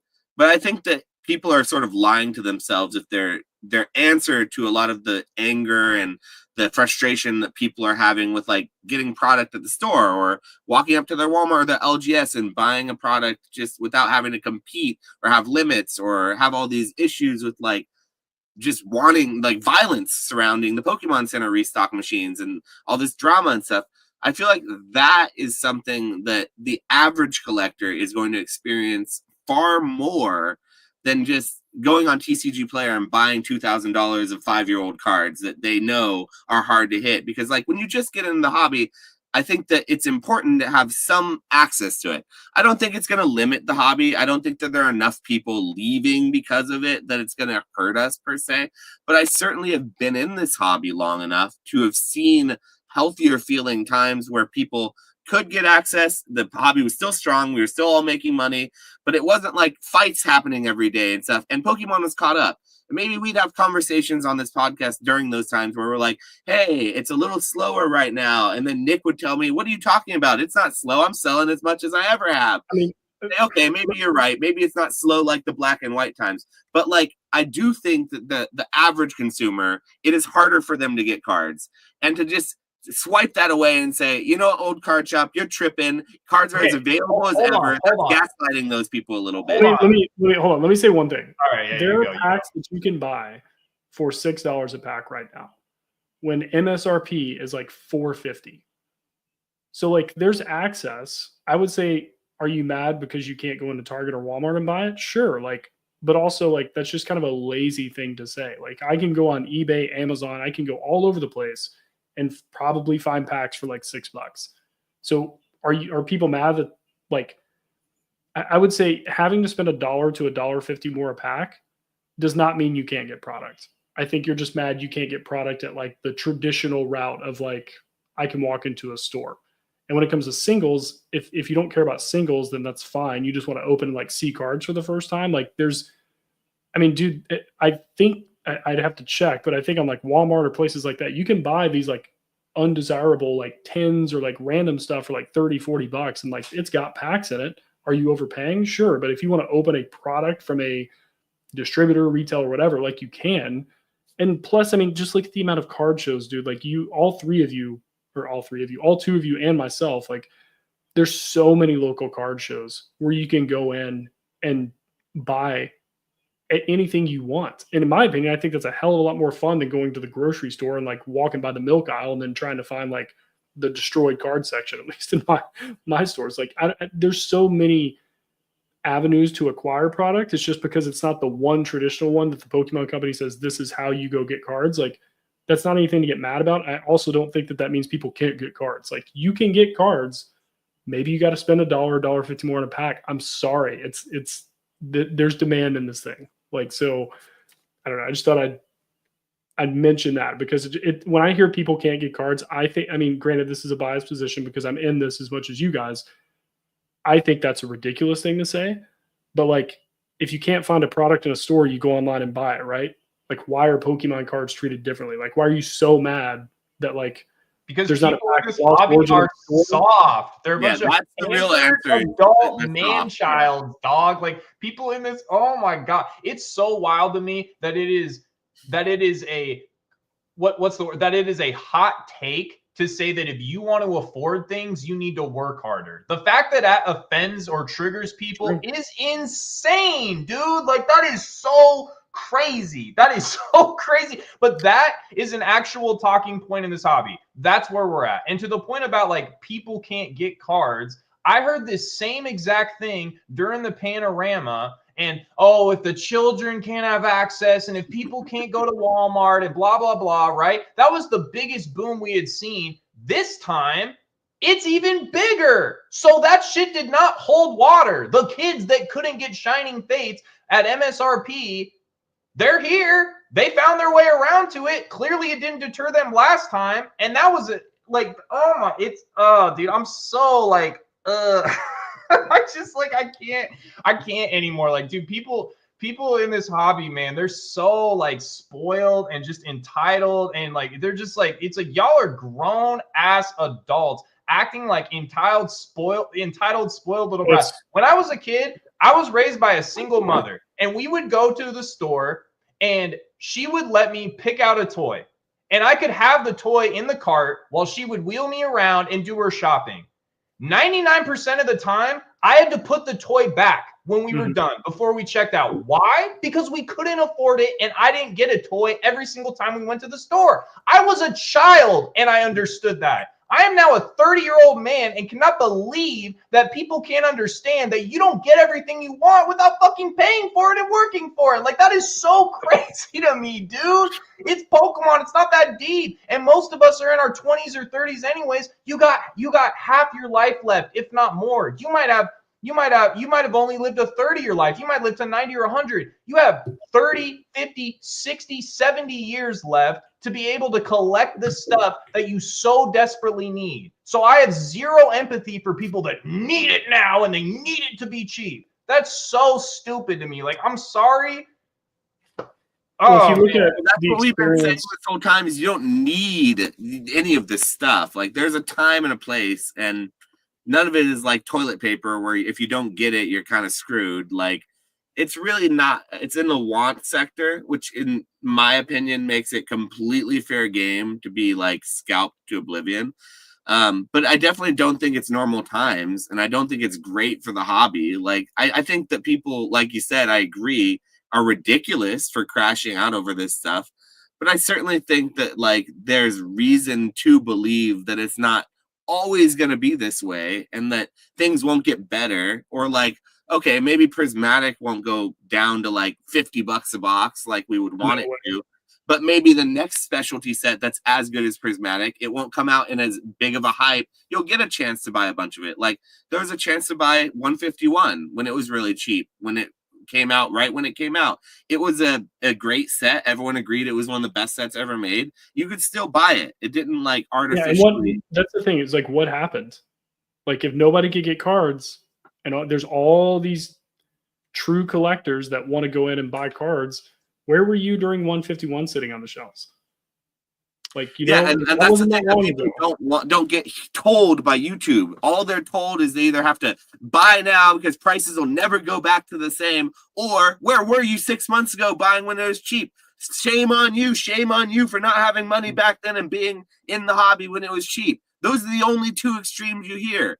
But then when I go on and say, you know what, guys, maybe it's okay to wait. Maybe it's a little crazy right now, but there will be another time. People get all fucking angry at me. They're like, you're a bear. You don't believe in this shit. I'm not angry at you. I'm sorry if I came off that way. Chat thinks that, chat's I'm loving it. telling them that Pokemon, I will get comments down in my comment section that say, I don't believe in this stuff, or I'm just not, I'm too cautious, or I want people to lose money and I'm telling them not to buy so that I can buy more and make more, or any crazy takes, you know.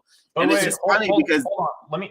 Let me ask you this though. Like, you keep on saying like things will get better, but like like what is better? Like, put some parameters around like what exactly you mean by better. Because to Colt's point about 151, that is arguably the best set of the era, and like it was readily available. Was it better that it was unwanted to the point that Costco had to sell UPCs for $80? Is that better? Like, that's what I'm saying, is like, it's this weird thing. It's like, these are collectibles. They need to have value. They need to be something that people want, or else they die. Like, we can look at things like Beanie Babies or whatever. Let's even look at sports cards. In the 90s, these companies were literally putting millions of cards on boats and dumping them in rivers because they could not get rid of them.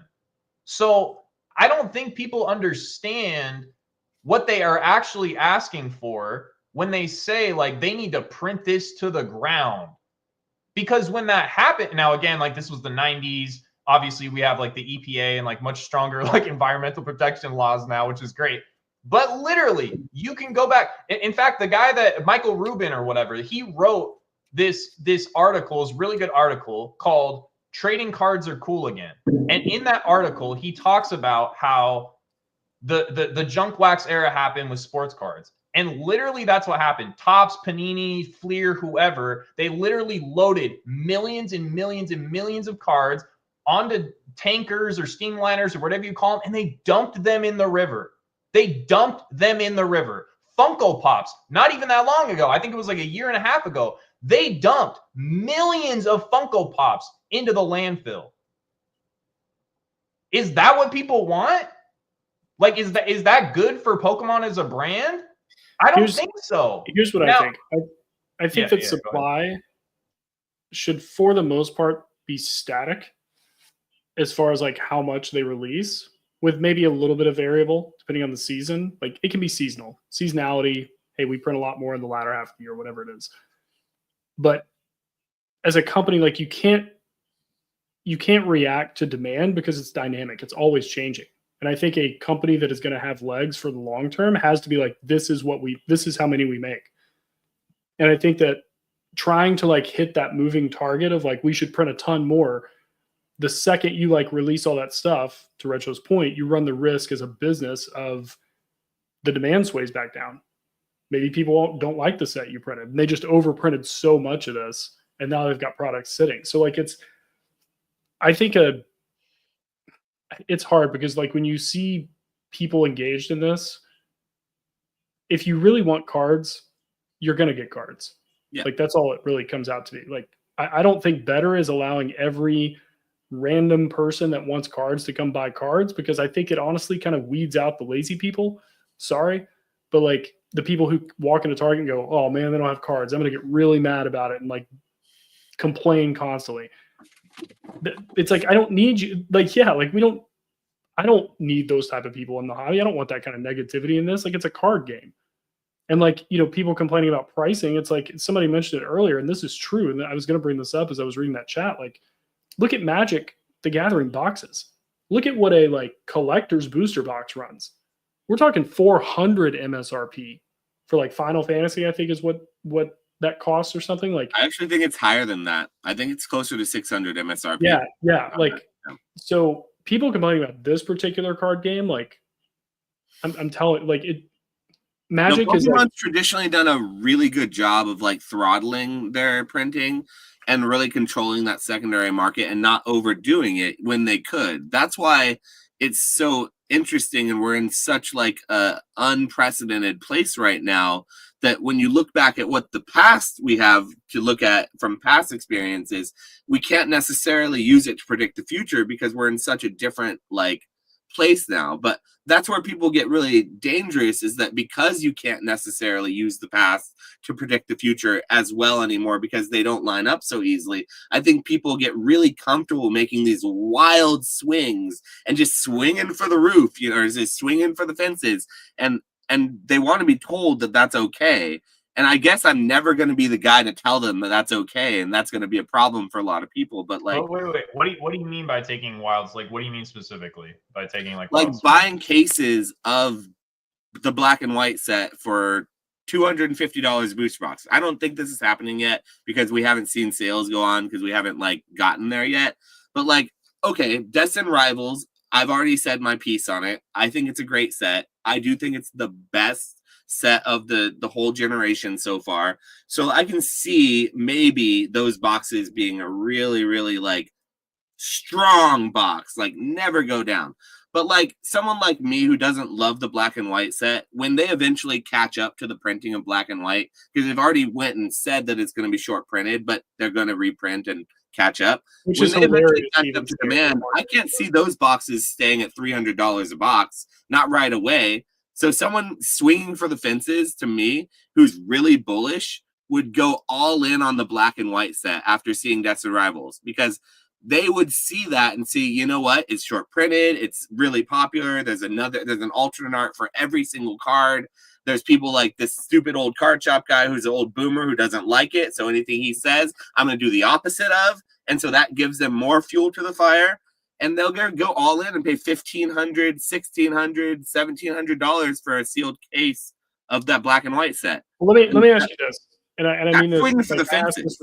I ask this respectfully. Why should I care that that person does that? You shouldn't care. I'm just Like, saying that. why should that be an opinion or an? And I'm not saying I don't think you're saying this, but I guess I'm clarifying. Like, why is that person making a swing for the fence financial YOLO? Like, why is that bad for the hobby? I guess is what I'll ask. Like, the hobby as a whole. Because I would say it's bad for that person if they do it, if they get crushed. Even if they were like they could take it financially, I still think it's bad for them. Yeah, I don't know. I guess I'm just kind of talking the grand scheme of it. Like, I don't see how that fits into, like, we have a printing problem, or like, people can't get cards, because like it kind of goes one of two ways. It's like I'm worried about like the people who can't get regular packs at Target, but then like I'm worried about the people who are buying $1,800 overpriced cases. It's like all we're really doing is talking about the different personalities and different types of people engaged. So it's like it's not something to worry about as much as it's. Nick asked what is an example of someone swinging for the fences in the modern, and that's an example I would use is like the next big set that's not so much of a sure thing like the Rocket set is, going all in really heavily on something like that is an example of people who are like going all in on something maybe without all the knowledge they could, maybe without sales. Okay, hold on, really quick. We can continue on this. Breaking news. This is just like, I don't know what completely has happened. A federal court just blocked the tariffs, so there might be no more tariffs, at least for a short period of time. Whoo! If that is the that's good to hear. Wait, what do you mean it blocked it? I'm obviously everyone go do your own research, but what did you just read that I'm going to need to look into? I'm looking at the AP right now, and it just says a federal court blocks Trump from imposing sweeping tariffs under new emergency powers law. I'm not going to read like the whole article. But if that, oh my God, dude, oh, that would be so amazing, so amazing. I got 151 cases at auction. I need them to like keep them going for a little, just for a little auctions in, right? 151 is moving up, man. 151 is moving up. I think you'll do just fine. But if that's that actually great happens, news. Honestly, sorry, I didn't mean to cut you off. In the country, that's really good news. Yeah, I didn't mean to cut you off, but like if that's actually true, like. Whoo! Sorry. All right. Okay. One thing I was gonna say, and again, like I don't watch a ton of Pokemon content at all, so maybe there are people out there that are really doing this, but like I like from the people I do watch that are like usually the most bullish, like Alex, or even like that Poke Plumber guy. I don't hear anybody saying that they. In fact, I hear them saying like the opposite. Like I hear them saying that like this isn't a good buy, even with like Destined Rivals and stuff like that. So I'm not saying you're wrong. Like I'm not saying that there aren't people out there that are doing this like crazy stuff and buying cases at like 250, 300, whatever.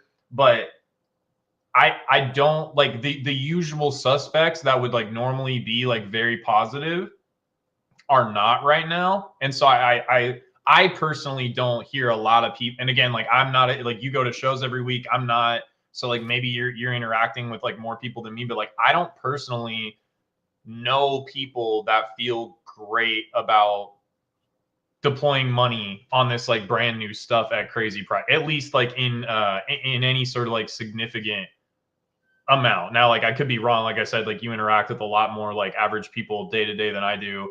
But I'm not entirely sure if that's the case, but like, are you seeing something different? Like, are people coming up to you and like saying those kinds of things, or like what makes you think that people are doing that kind of stuff? I guess. people are very bullish on this black and white set because they haven't been they've only seen the hobby go up. A lot of the people have only seen confirmation bias for the last 6 months in the hobby with every sealed set. And so it may not be this set, it may be the next set, or maybe the set after, but every set that continues to confirm that bias, it's getting a little bit worse and a little bit riskier, if that makes sense. So like even the good sets, and I would say especially the good sets, because the bad sets, you can make an argument, okay, I can skip this one. Some people aren't going to, but the good sets, everyone's talking well about. So the risks that like the futures have already been priced in a lot of the time because of the hype. So like, I feel like even though maybe the more savvy people like who are involved with the hobby, like you explained, a couple people are backing off on that because they know a little more. The people who are going to get hurt the most and the newest people in the hobby who want to be in on the next big thing, because really what it is if you missed out on the thing before, you really just want to be in on the next big thing. That's what everyone wants. Like, you're like, okay, cool. I got a lot of time. Everyone says I'm young. I got plenty of time. I'm going to sit back and wait for the next thing, because obviously every single set has gone up and everyone says on YouTube that Pokemon only goes up and we're never going back to MSRP. Then it's clearly very low risk and very high reward to invest heavily in the next big thing before it becomes the next big thing. And so then people take these massive swings without a lot of safety net behind them because they really are hopeful. And then they hear someone like me say something like this and they get really emotional about it. And they get really upset and they say, well, you're wrong. Clearly you're wrong because you've been wrong X, Y, and Z in the past. And so in the future, you're definitely going to be wrong because I'm invested in this now. Now that I'm invested in this, you couldn't be right. And I'm not to say like what I've never told people what to do. I've never said what you should do or what you shouldn't do, but I've always been very clear about my thoughts on where the market's at. And I just think that right now is a very volatile and very dangerous time in the hobby, even though it's a very exciting time. And to not be screaming it at the top of my lungs when I see that would not be doing my viewers or the people who've watched this channel for 5 years now, like the service that I believe they come here for is like to hear somewhat of a different take. And I know that's not a different take. It's not even a hot take. There's probably some people who even agree with me on a lot of this stuff, but like, it certainly is not. I agree with you. I agree with you. I'll back you. Like, please don't buy black and white at $300 a case, guys. Like, that. Yeah, I think it comes back to like patience, right? Like what we kind of talked about earlier. It's like because you talked about like basically you're talking about FOMO. Like I missed out on this. I want to be one of these investor guys that I watch on YouTube or content or whatever it is. Time to like put my money where my mouth is. Like let's do this. But then, you know, like you said, $250, $300 box, like sure, maybe they make that choice. But again, if it's, I think patience definitely would help with that, because at that point it's like, do I really need to like YOLO into a bunch of booster boxes, or do I start with like, maybe I'll buy the singles I think are undervalued. Maybe I'll buy like maybe some chase cards from like another set. I can look on TCG Player, and everyone on YouTube who does Pokemon content references it or shows the graphs or whatever. Hey, I saw this drop X percentage. And this is assuming you're doing this for money, which I think you would at that point, buying $250, $300 box, you know, booster cases. At that point, it's like you can slow roll it into that versus just being like, I'm going all in on sealed. That's it. Like, you know, I just spent, I bought 3 cases. I spent $5,000. Because then again, it goes back to like, do you have a sales channel? Do you have any sort of reputation in the community to sell it privately? If not, where are you going to auction that? You're going to ship that? Like, do you have anything to do that with? Like, I don't know. It just feels like at the end of the day, it all comes back down to the individual. But I do agree. I think your message is very smart and not really talked about enough, is like not YOLOing and slowing down and engaging in this stuff instead of just believing all the quote unquote hype, because every person who has distribution loves the next set. Do they know what it is? No, but they love it. Like it's going to come out. It's just important to like, if you're going to like, let's say if you got $5,000 extra to spend, doesn't mean you have to spend $5,000. Like make some mistakes, lose $1,000 and then figure out why. Like lose $1,000 and gain $5,000 worth of knowledge. Like that would be my recommendation for anybody trying to like either make their collecting profitable or like, you know, try and help them further their collection. I think somebody said in the chat earlier.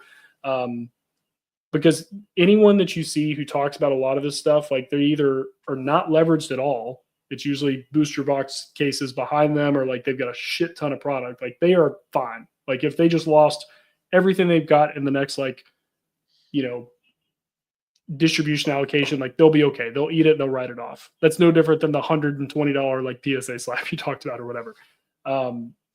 But it's either that or it's people who are incredibly leveraged, who are like, yes, this is definitely going up because they're trying to save the money that they've put into this.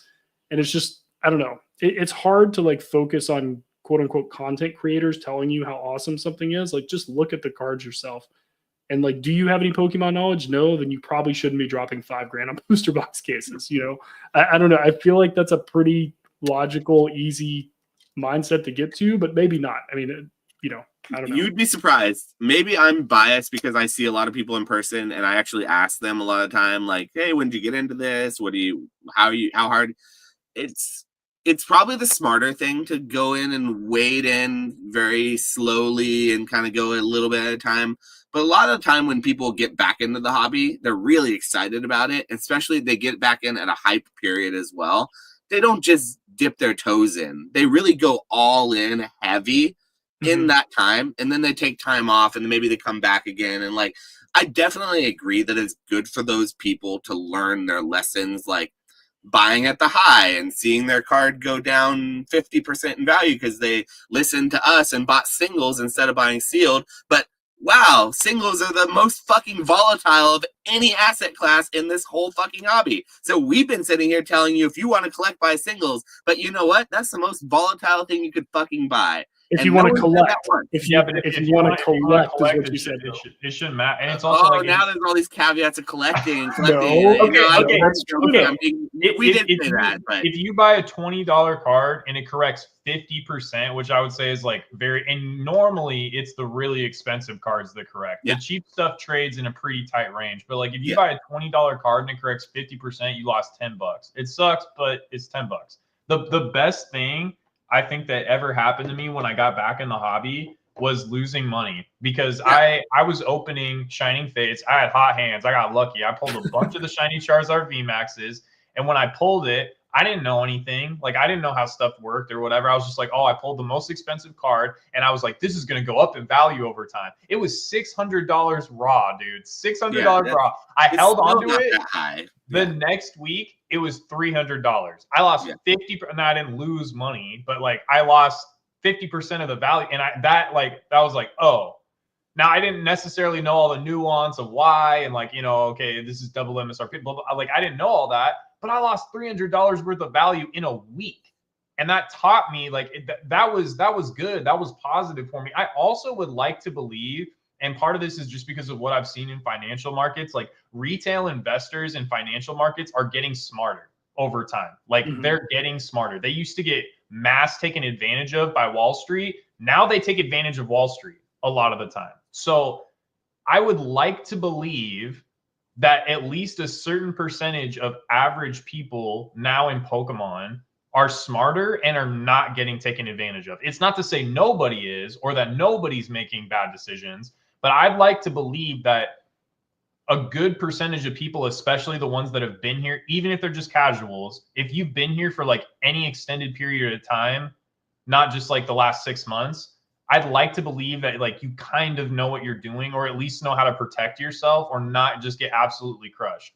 I could be way off on that, but that's just my general feeling. I don't think people are as, and I think a lot of transparency, like I think vendor POV type stuff, people seeing what people are buying for, what people are selling for. I think that kind of stuff being out there and in people's faces and getting hundreds of thousands, if not millions of views. We didn't have that in 2021. We had no, like, you can literally watch people do business in real, or not in real time, I guess, because they're pre-recorded videos, but like you can watch people do 45 minutes worth of business on video, see exactly what people are paying for which cards, why they're paying that, see the negotiation, what their mindset is behind, hey, I can give you 90% for this, but this I need to be at 80% on because this comp was here, but it doesn't sell as often. Like that information is so valuable, and that stuff didn't exist in 2021. So I think it's a lot easier for people to get up to speed now because of the sheer amount of information and transparency that's out there. I don't know. The biggest indicator for me that the hobby is at a top is the Labubu craze that's happening right now. Because Pokemon is clearly, the people in Pokemon are clearly so rich and so overflowing with money that they're spilling it out into the dumbest shit you could possibly imagine. I'm sorry, if you have a Labubu right now, I don't mean that what you collect is dumb. I just would never, ever spend a single dollar on that thing. So don't take it the wrong way, but I don't understand Labubus. Like, I understand these things, like these, because it's an age thing.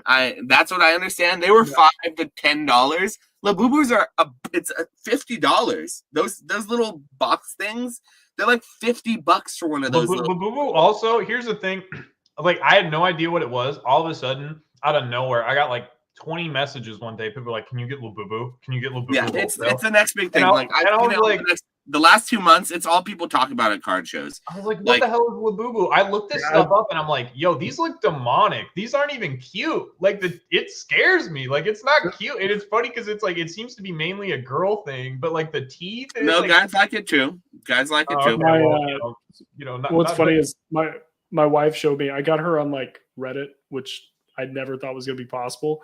So she's like on like purse subreddits and stuff. So like a new thing that women do is they take like secret rare Labubus, they attach them to their like Louis Vuitton purses, and then they buy custom made Louis Vuitton clothes for the Labubu to wear, and a mini Louis Vuitton purse for the Labubu to wear, and a smaller Labubu to hang from the purse of the Labubu on the Louis Vuitton purse.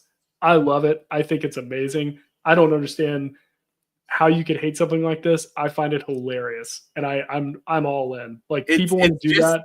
It's an indication to me that people have far too much money in this hobby. That's all. That's what it seems like. Well, think about it. I love the packaging. I love the idea of opening something and there's like a secret rare or a hit, and they're blind boxes, so you don't know what you're gonna get. It's the same. They literally just blind box culture, baby. I'm all about it. People love mystery boxes. I'm telling you, it's what I sell a lot, mostly at these shows, honestly, these days. And so I get it, but it's not something that I understand. That's the thing. Like, I understand my consumer, but I don't understand why. That's the thing. I mean, it's just that blind box culture. That's the thing. Yeah. It's the gambling problem that we have within the hobby and within the country as a whole. It's a systemic problem that nobody wants to talk about in this hobby. The fact that everyone seems to be addicted to gambling, and the people who aren't are, I don't know, it's just wild. I haven't wanted to open a pack in probably 2 years. Like, and that comes from me being a pack breaker. I think it's not something to do with like, it's because I used to open packs for other people on stream full time for about 2 years of my life. And I saw the crushing reality of what opening packs does to the money you put in versus the money you get out, as far as like what you get from it.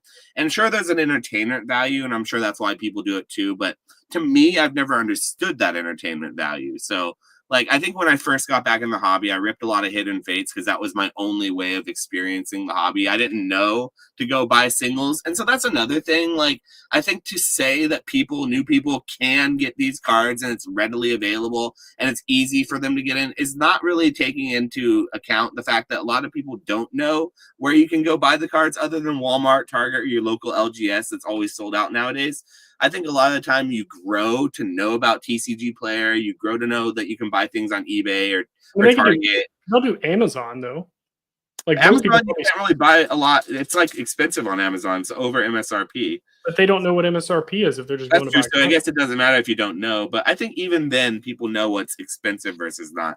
So I do think It's just a little different, that's all. But the blind box culture is the thing that Labubu, I think, really figured out, and what made them really take off versus other like stuffed animals like Beanie Babies versus other thing plushies in general. I think that's really what people like, and it's definitely, in my opinion, a problem. I'm not doing anything about the problem, probably making it worse, but I will acknowledge I think it's a bit of a problem.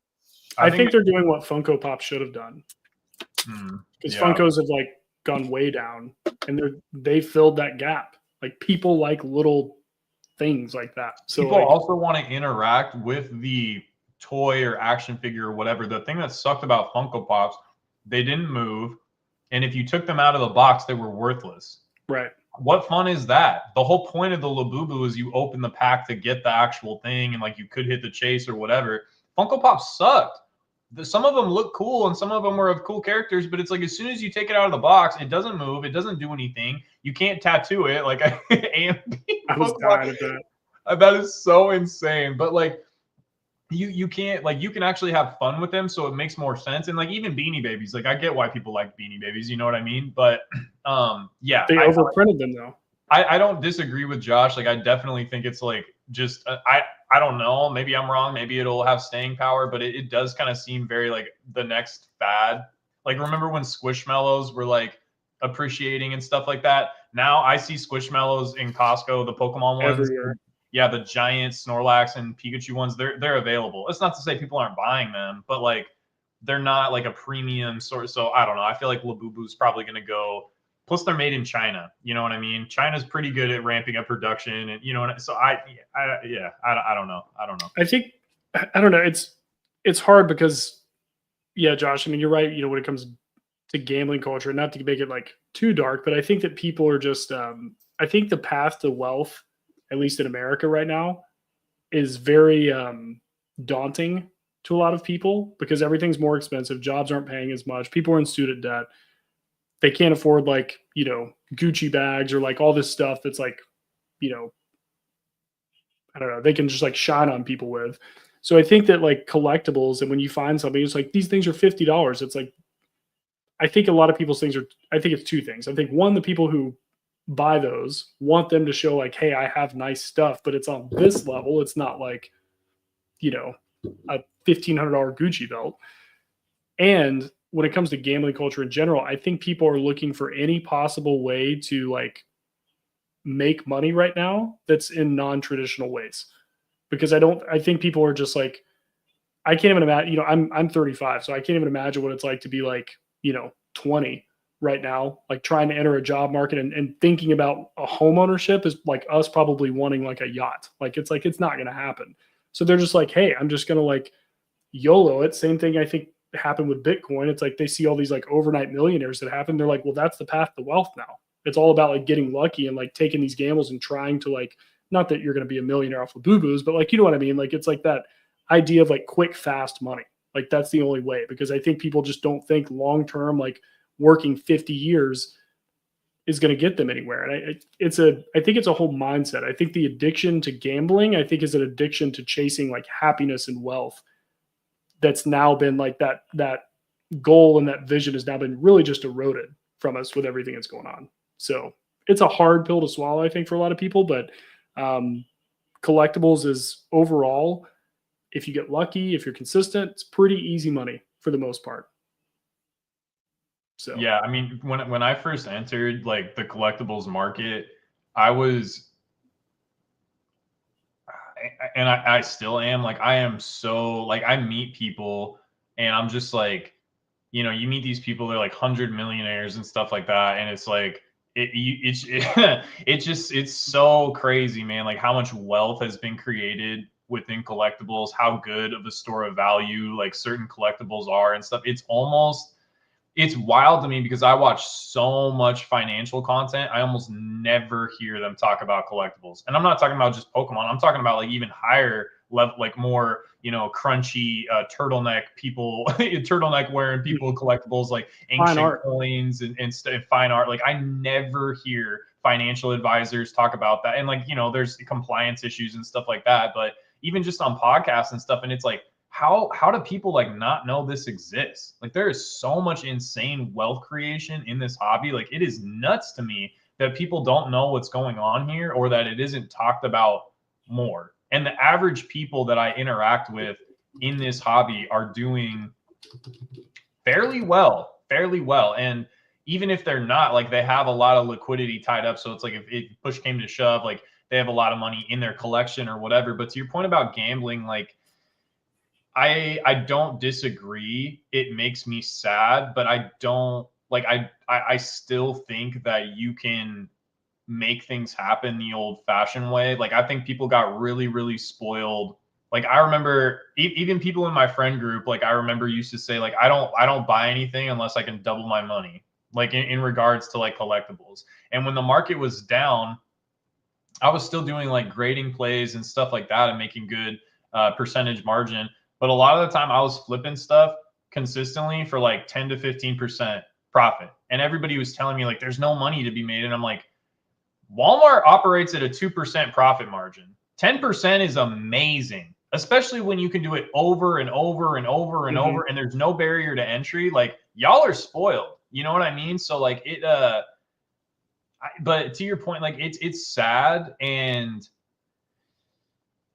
I don't think it's healthy. I really don't. Like, I don't do like the sports gambling and stuff like, and like, I don't fault people for it. Like, I'm not trying to be like the moral arbiter of, but it does make me sad, and I don't necessarily think that it's super healthy when I see like how now, you know, there are good people on Whatnot, and there are good people on these streaming platforms. I'm not saying like if you're a streamer, you're like a bad person, but gambling is more pervasive now, even just as entertainment, than it has ever been in my entire life.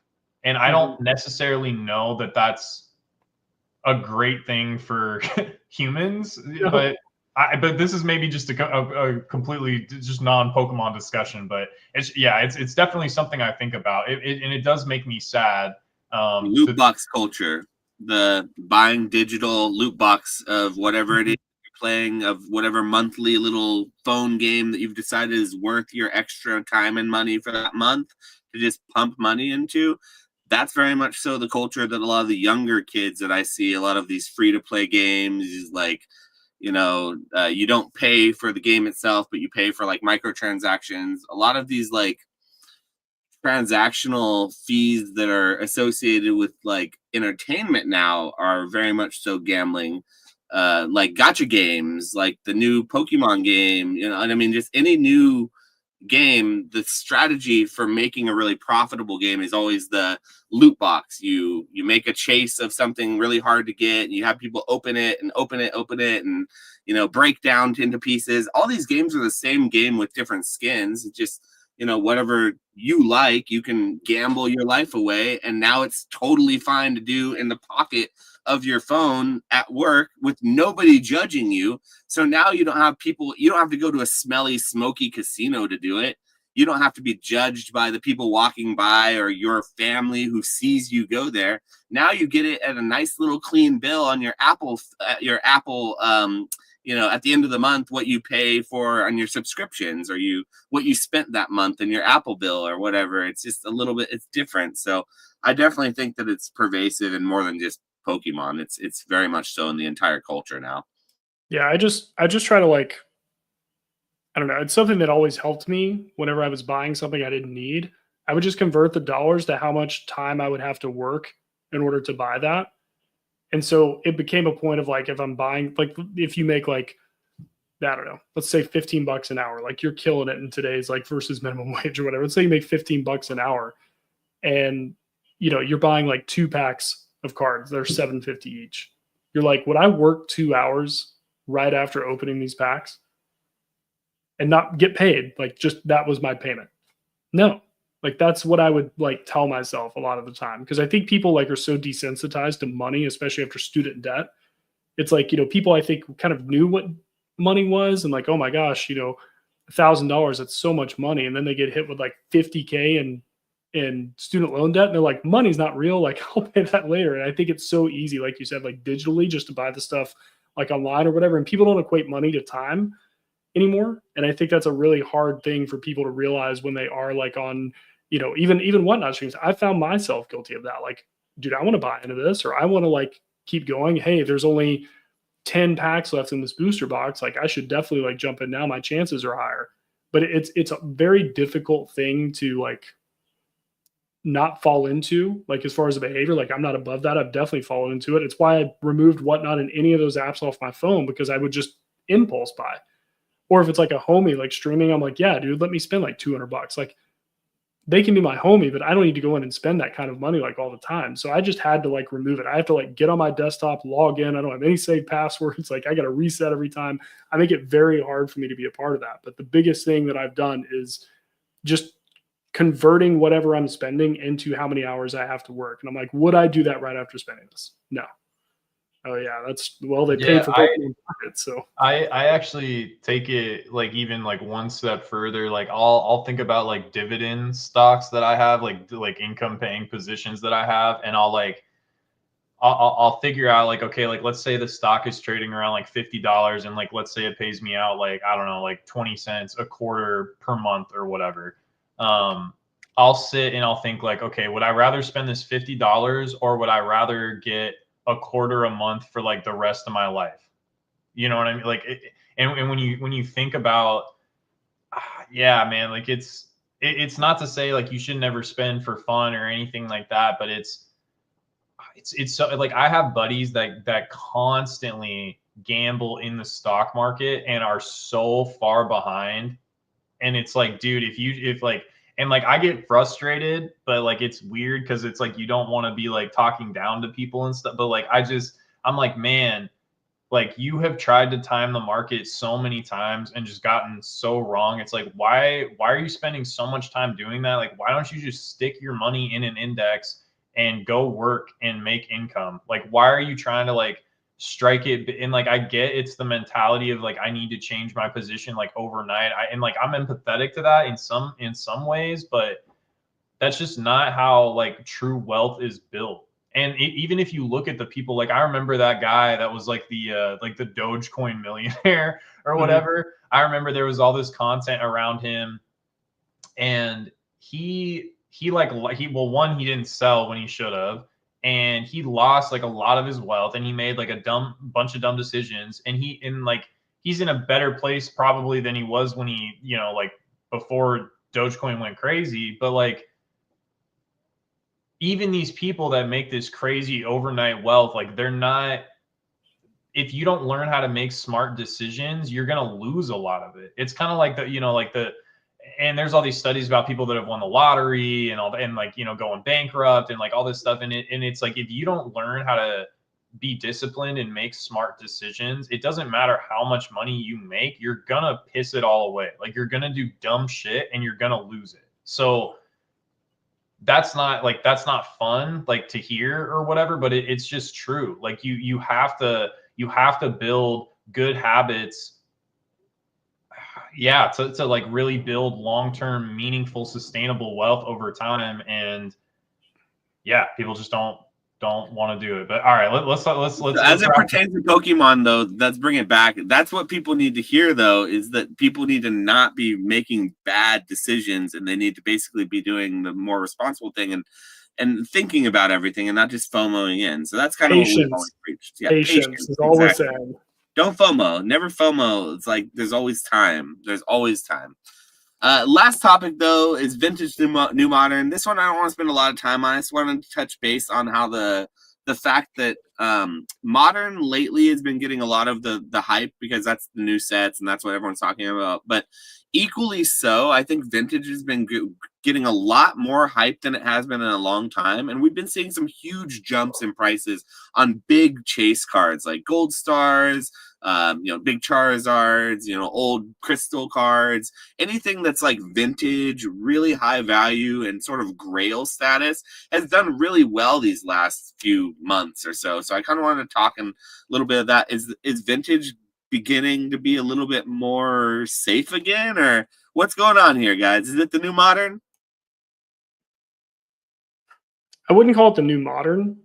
I think it was just an inevitable thing that happened, or that is happening. I think it's just now probably recovering from like all-time highs that happened. There's a reason you look at Instagram accounts like Fine Card is somebody I follow, which I love all the stuff he posts. He'll show like the sales data of like 2022. Now here's 2024 or 2025 or whatever. And he shows like, here's somebody who lost 50% on this card. Here's somebody who lost 80%. Now here's one that's just sold for like 500% more. I think honestly, it's a combination of two things. I think it's a lot of the people who have the bankroll to buy these, especially if they're already in the hobby, have made just a shit ton of money in Modern over the course of these last couple of years. And now they're buying these at, I wouldn't say they're the bottom, I guess, but like, they're like, okay, now I'm going to go get that grill. It's kind of like what I talked about before. Like, you make money on stuff that isn't necessarily a personal collector item, and then you buy that personal collection item. And that's what they've been doing. I think it's also, people realize like the prices that vintage have been in the last, like, say, year and a half, maybe ish 2 years. There were some absolute steals for cards that have historical value that will probably be great for the long term, especially like, PSA 10s, I'm sure is really all we're talking about. I think that I don't think it's necessarily something people should just like swing their pendulum and go all in on, because I think you're too late personally. I think if you want to buy like a card, great. Like, and that's been a goal of yours. You've been looking at Crystal Lugia for like however long, and like I need to get that card. When you're ready to buy it, just buy it. But I don't think this is necessarily an investing play per se. I mean, I've always thought vintage will have, staying power, like a good amount of it, at least the big chase cards. But I'm not going to call this something that you're not going to go like flip a bunch of vintage, in my opinion. Like, there's just not, like, you're dealing with incredibly more educated buyers who are going to look at the scans of your PSA 10 and be like, no, that's got too much whitening in the corner. I don't want that. And you're like, but it's a PSA 10 and you're a buyer. And they're like, no, I like the condition of the card. Versus like you go to a, Team Rocket or Destiny Rivals Mewtwo, right? Like, you got a PSA 10, nobody's looking at the back of that card. They're going to buy the card. So I think like in long term, I think it'll do well, but I don't think anybody should be like going after it if they weren't already planning on doing it, is what I would say. Yeah, I agree 100%. Like, vintage was so cheap for so long, and like you could catch, like, I mean, look, if you're a collector and of vintage and you weren't going after it for the past 2-3 years, I don't know what you were doing, because you could catch amazing deals, especially on auction. To Colt's point, 100%, vintage buyers are like the worst to deal with. But here's the thing: if the market does correct and slow down, vintage will get demolished because liquidity on vintage is a lot lower. So that would be like my only worry. Like, I think it was a decent time to invest in. Like, I even bought some cards, like, maybe not to invest in, but like to speculate on for sure, because they were too cheap. Like, I would buy multiple copies of a card up to a certain price floor in PSA 10, because I thought like, this is too cheap and I'm willing to let the market like catch up to me on it. But yeah, now with like how expensive a lot of stuff is, it's like, like, modern sealed is always going to be liquid. There's always going to be people ripping it. If we really enter a market slowdown, vintage will get demolished because those buyers will disappear. Like, they'll, I don't know. I heard so many people say shit like, oh yeah, well, if vintage drops to a certain point, like, all the whales will come in and buy it up. And it's like, that was the most omega cap of 2021. Like, it was, dude, like, it's so funny. Like, that, it's like, where were you guys for 3 years? Like, you know what I mean? Like, it took so long for some of this stuff to move. It's just not true. That's not what people do when things go down in price. Yeah, they don't buy more. They buy a lot less and they dump it.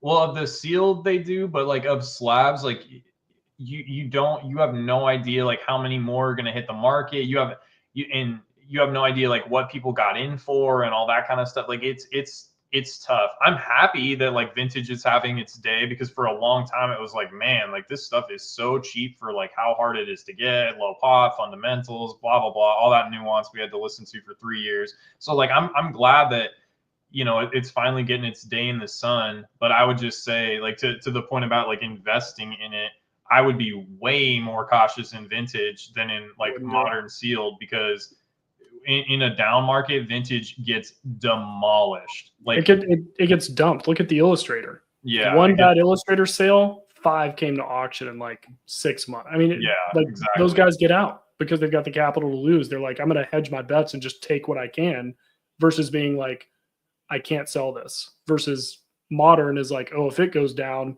people will still buy it because it's liquid, like you said. Like they can still make money off of it. But vintage, like especially low pop stuff, you're the biggest worry, I think, from those circles of people are, well, I can buy this one cheap, but what happens when 3 of them get auctioned in the next like month?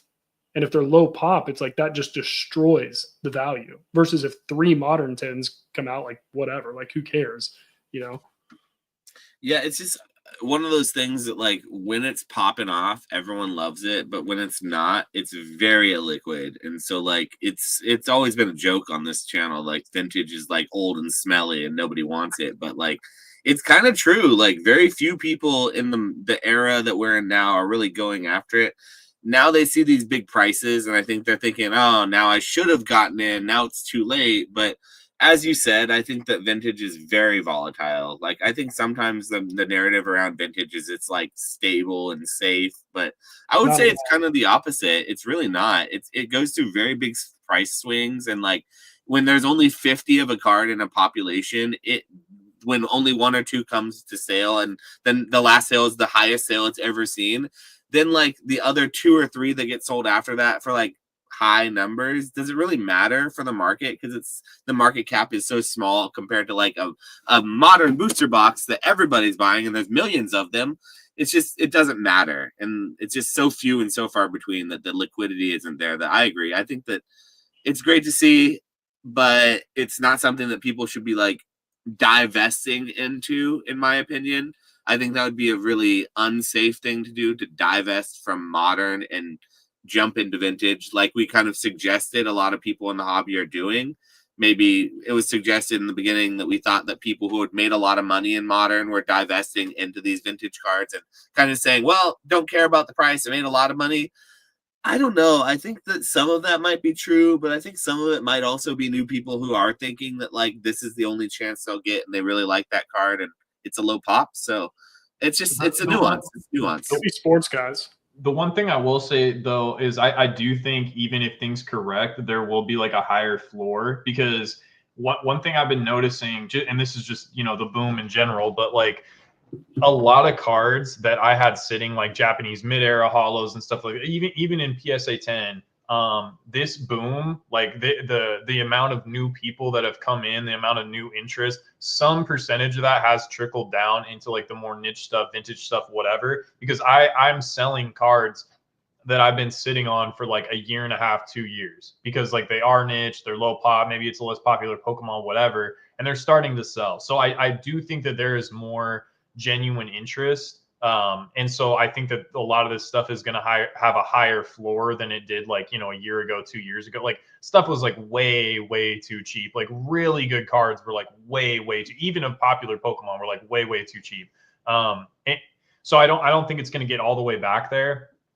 But it's just risky, man. It's just really risky. And the other thing too, like I remember Alex was like making a point a lot of the time, kind of like justifying the price of Moonbreon and saying like there's 15,000 or however many there are graded, but he's like there's only like 30 on eBay in PSA 10. So it's like, yeah, there's a ton of this card.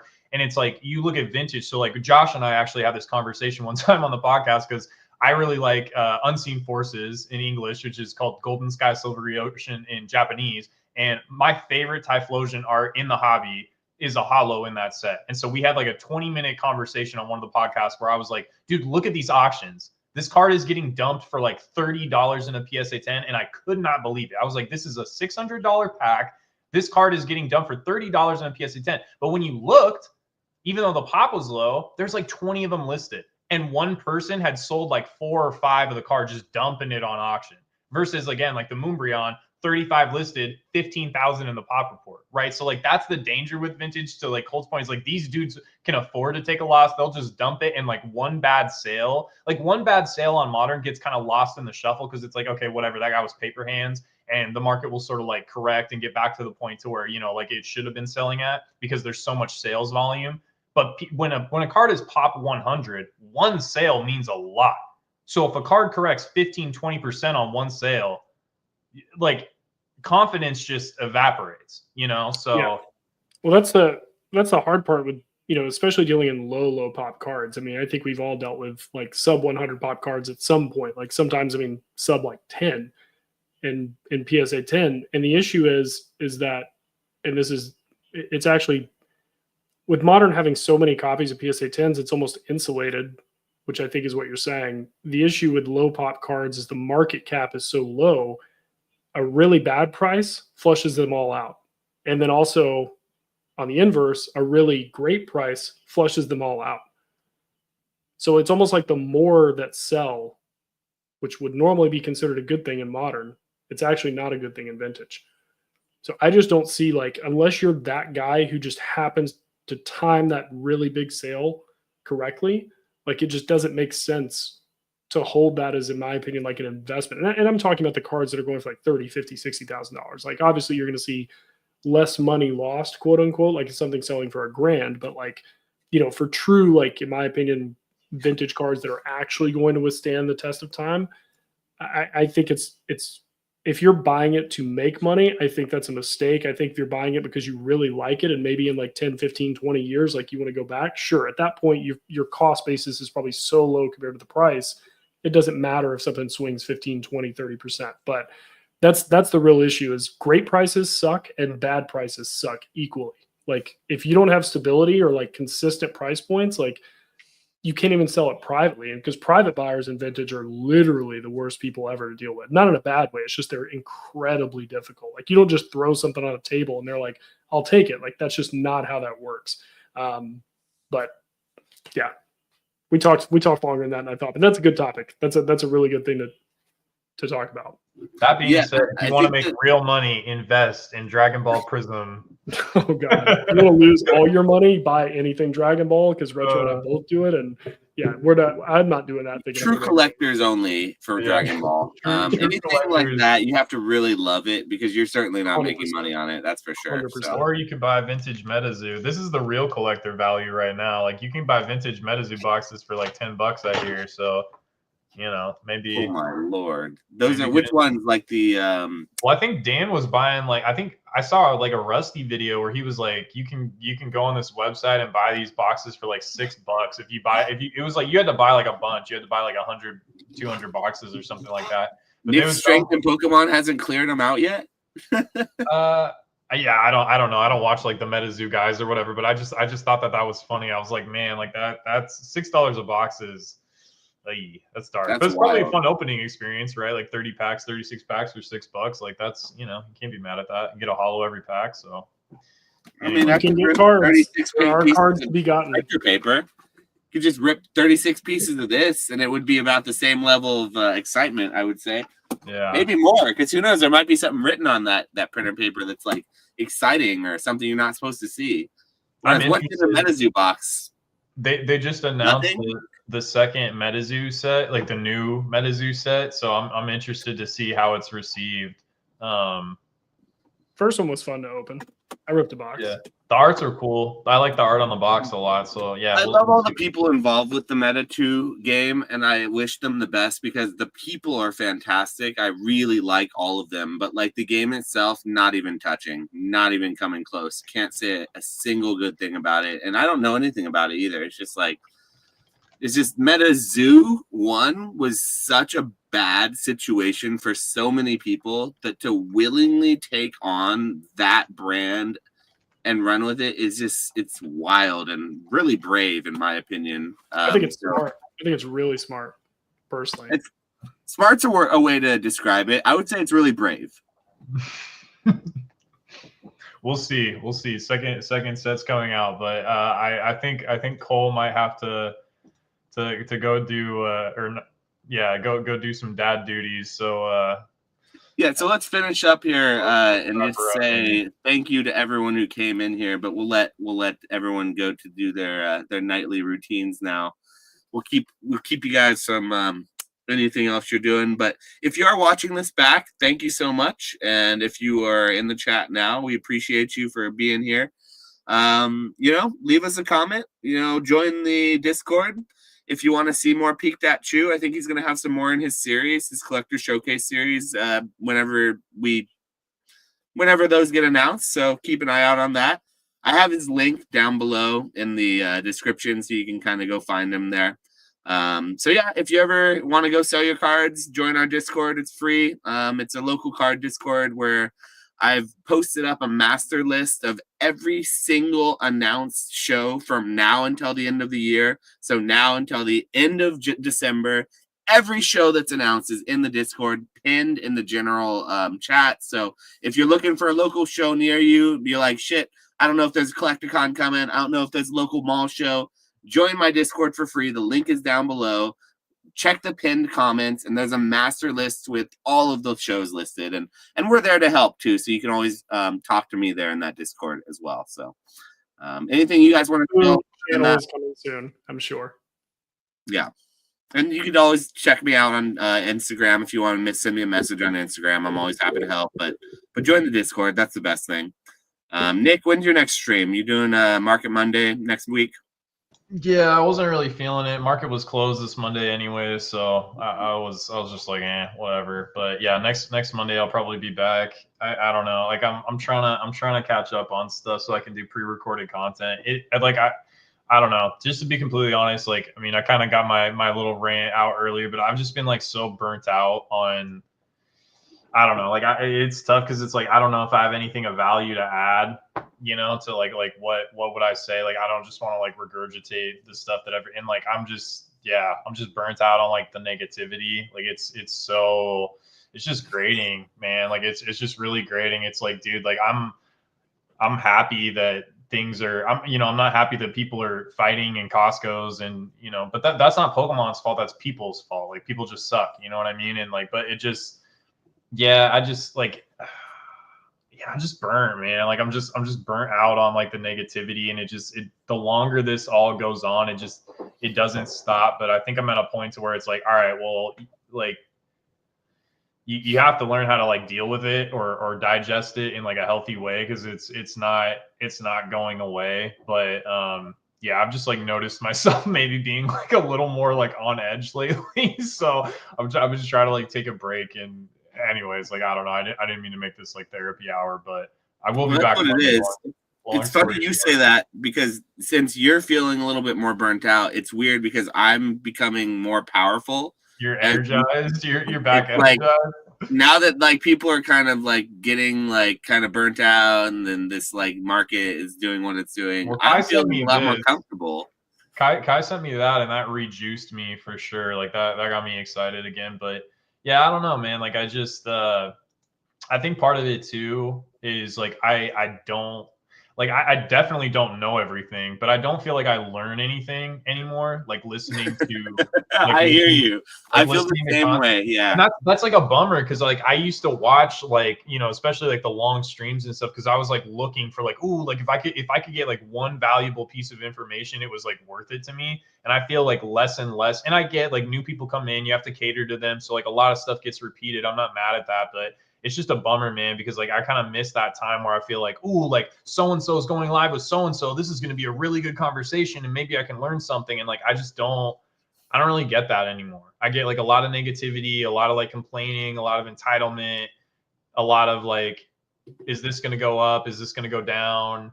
Are they going to reprint this? And I'm just kind of tired of it and burnt out a little bit. And it's kind of a bummer. But again, it's not people don't need to cater their shit just to, so that I like it. Right.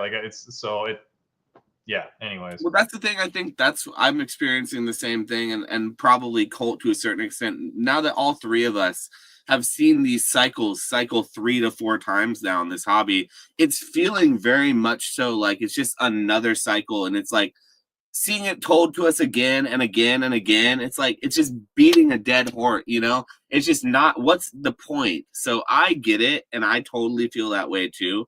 So I don't think you're alone with that. It just comes with being in the hobby for a really long period of time. But I know that even though you're feeling that way, you're still feeling positive about the long term of the hobby. So people watching don't need to necessarily Yeah, no, worry about you disappearing or anything. But no, I'm definitely, dude. I you know what I like. I wish I could have the same outlook, or not outlook, but like I wish I could have the same demeanor as like Nick, old school Pokemon, or like Rusty. Like Don't Nick, we like all? I've never seen Nick angry or negative a single time. Like that dude is always like happy, like just 24/7, like happy, will just like chuckle, doesn't take shit too seriously. And it's like, man, I wish I could be like that, dude. Like he is like to like him and Rusty to me are like the true pillars because of like their demeanor. Like everybody's making money. Who gives a shit about that? But like him and Rusty, I've never seen like their bad side, I guess. And like that is really, really admirable to me. And the ability to just be able to like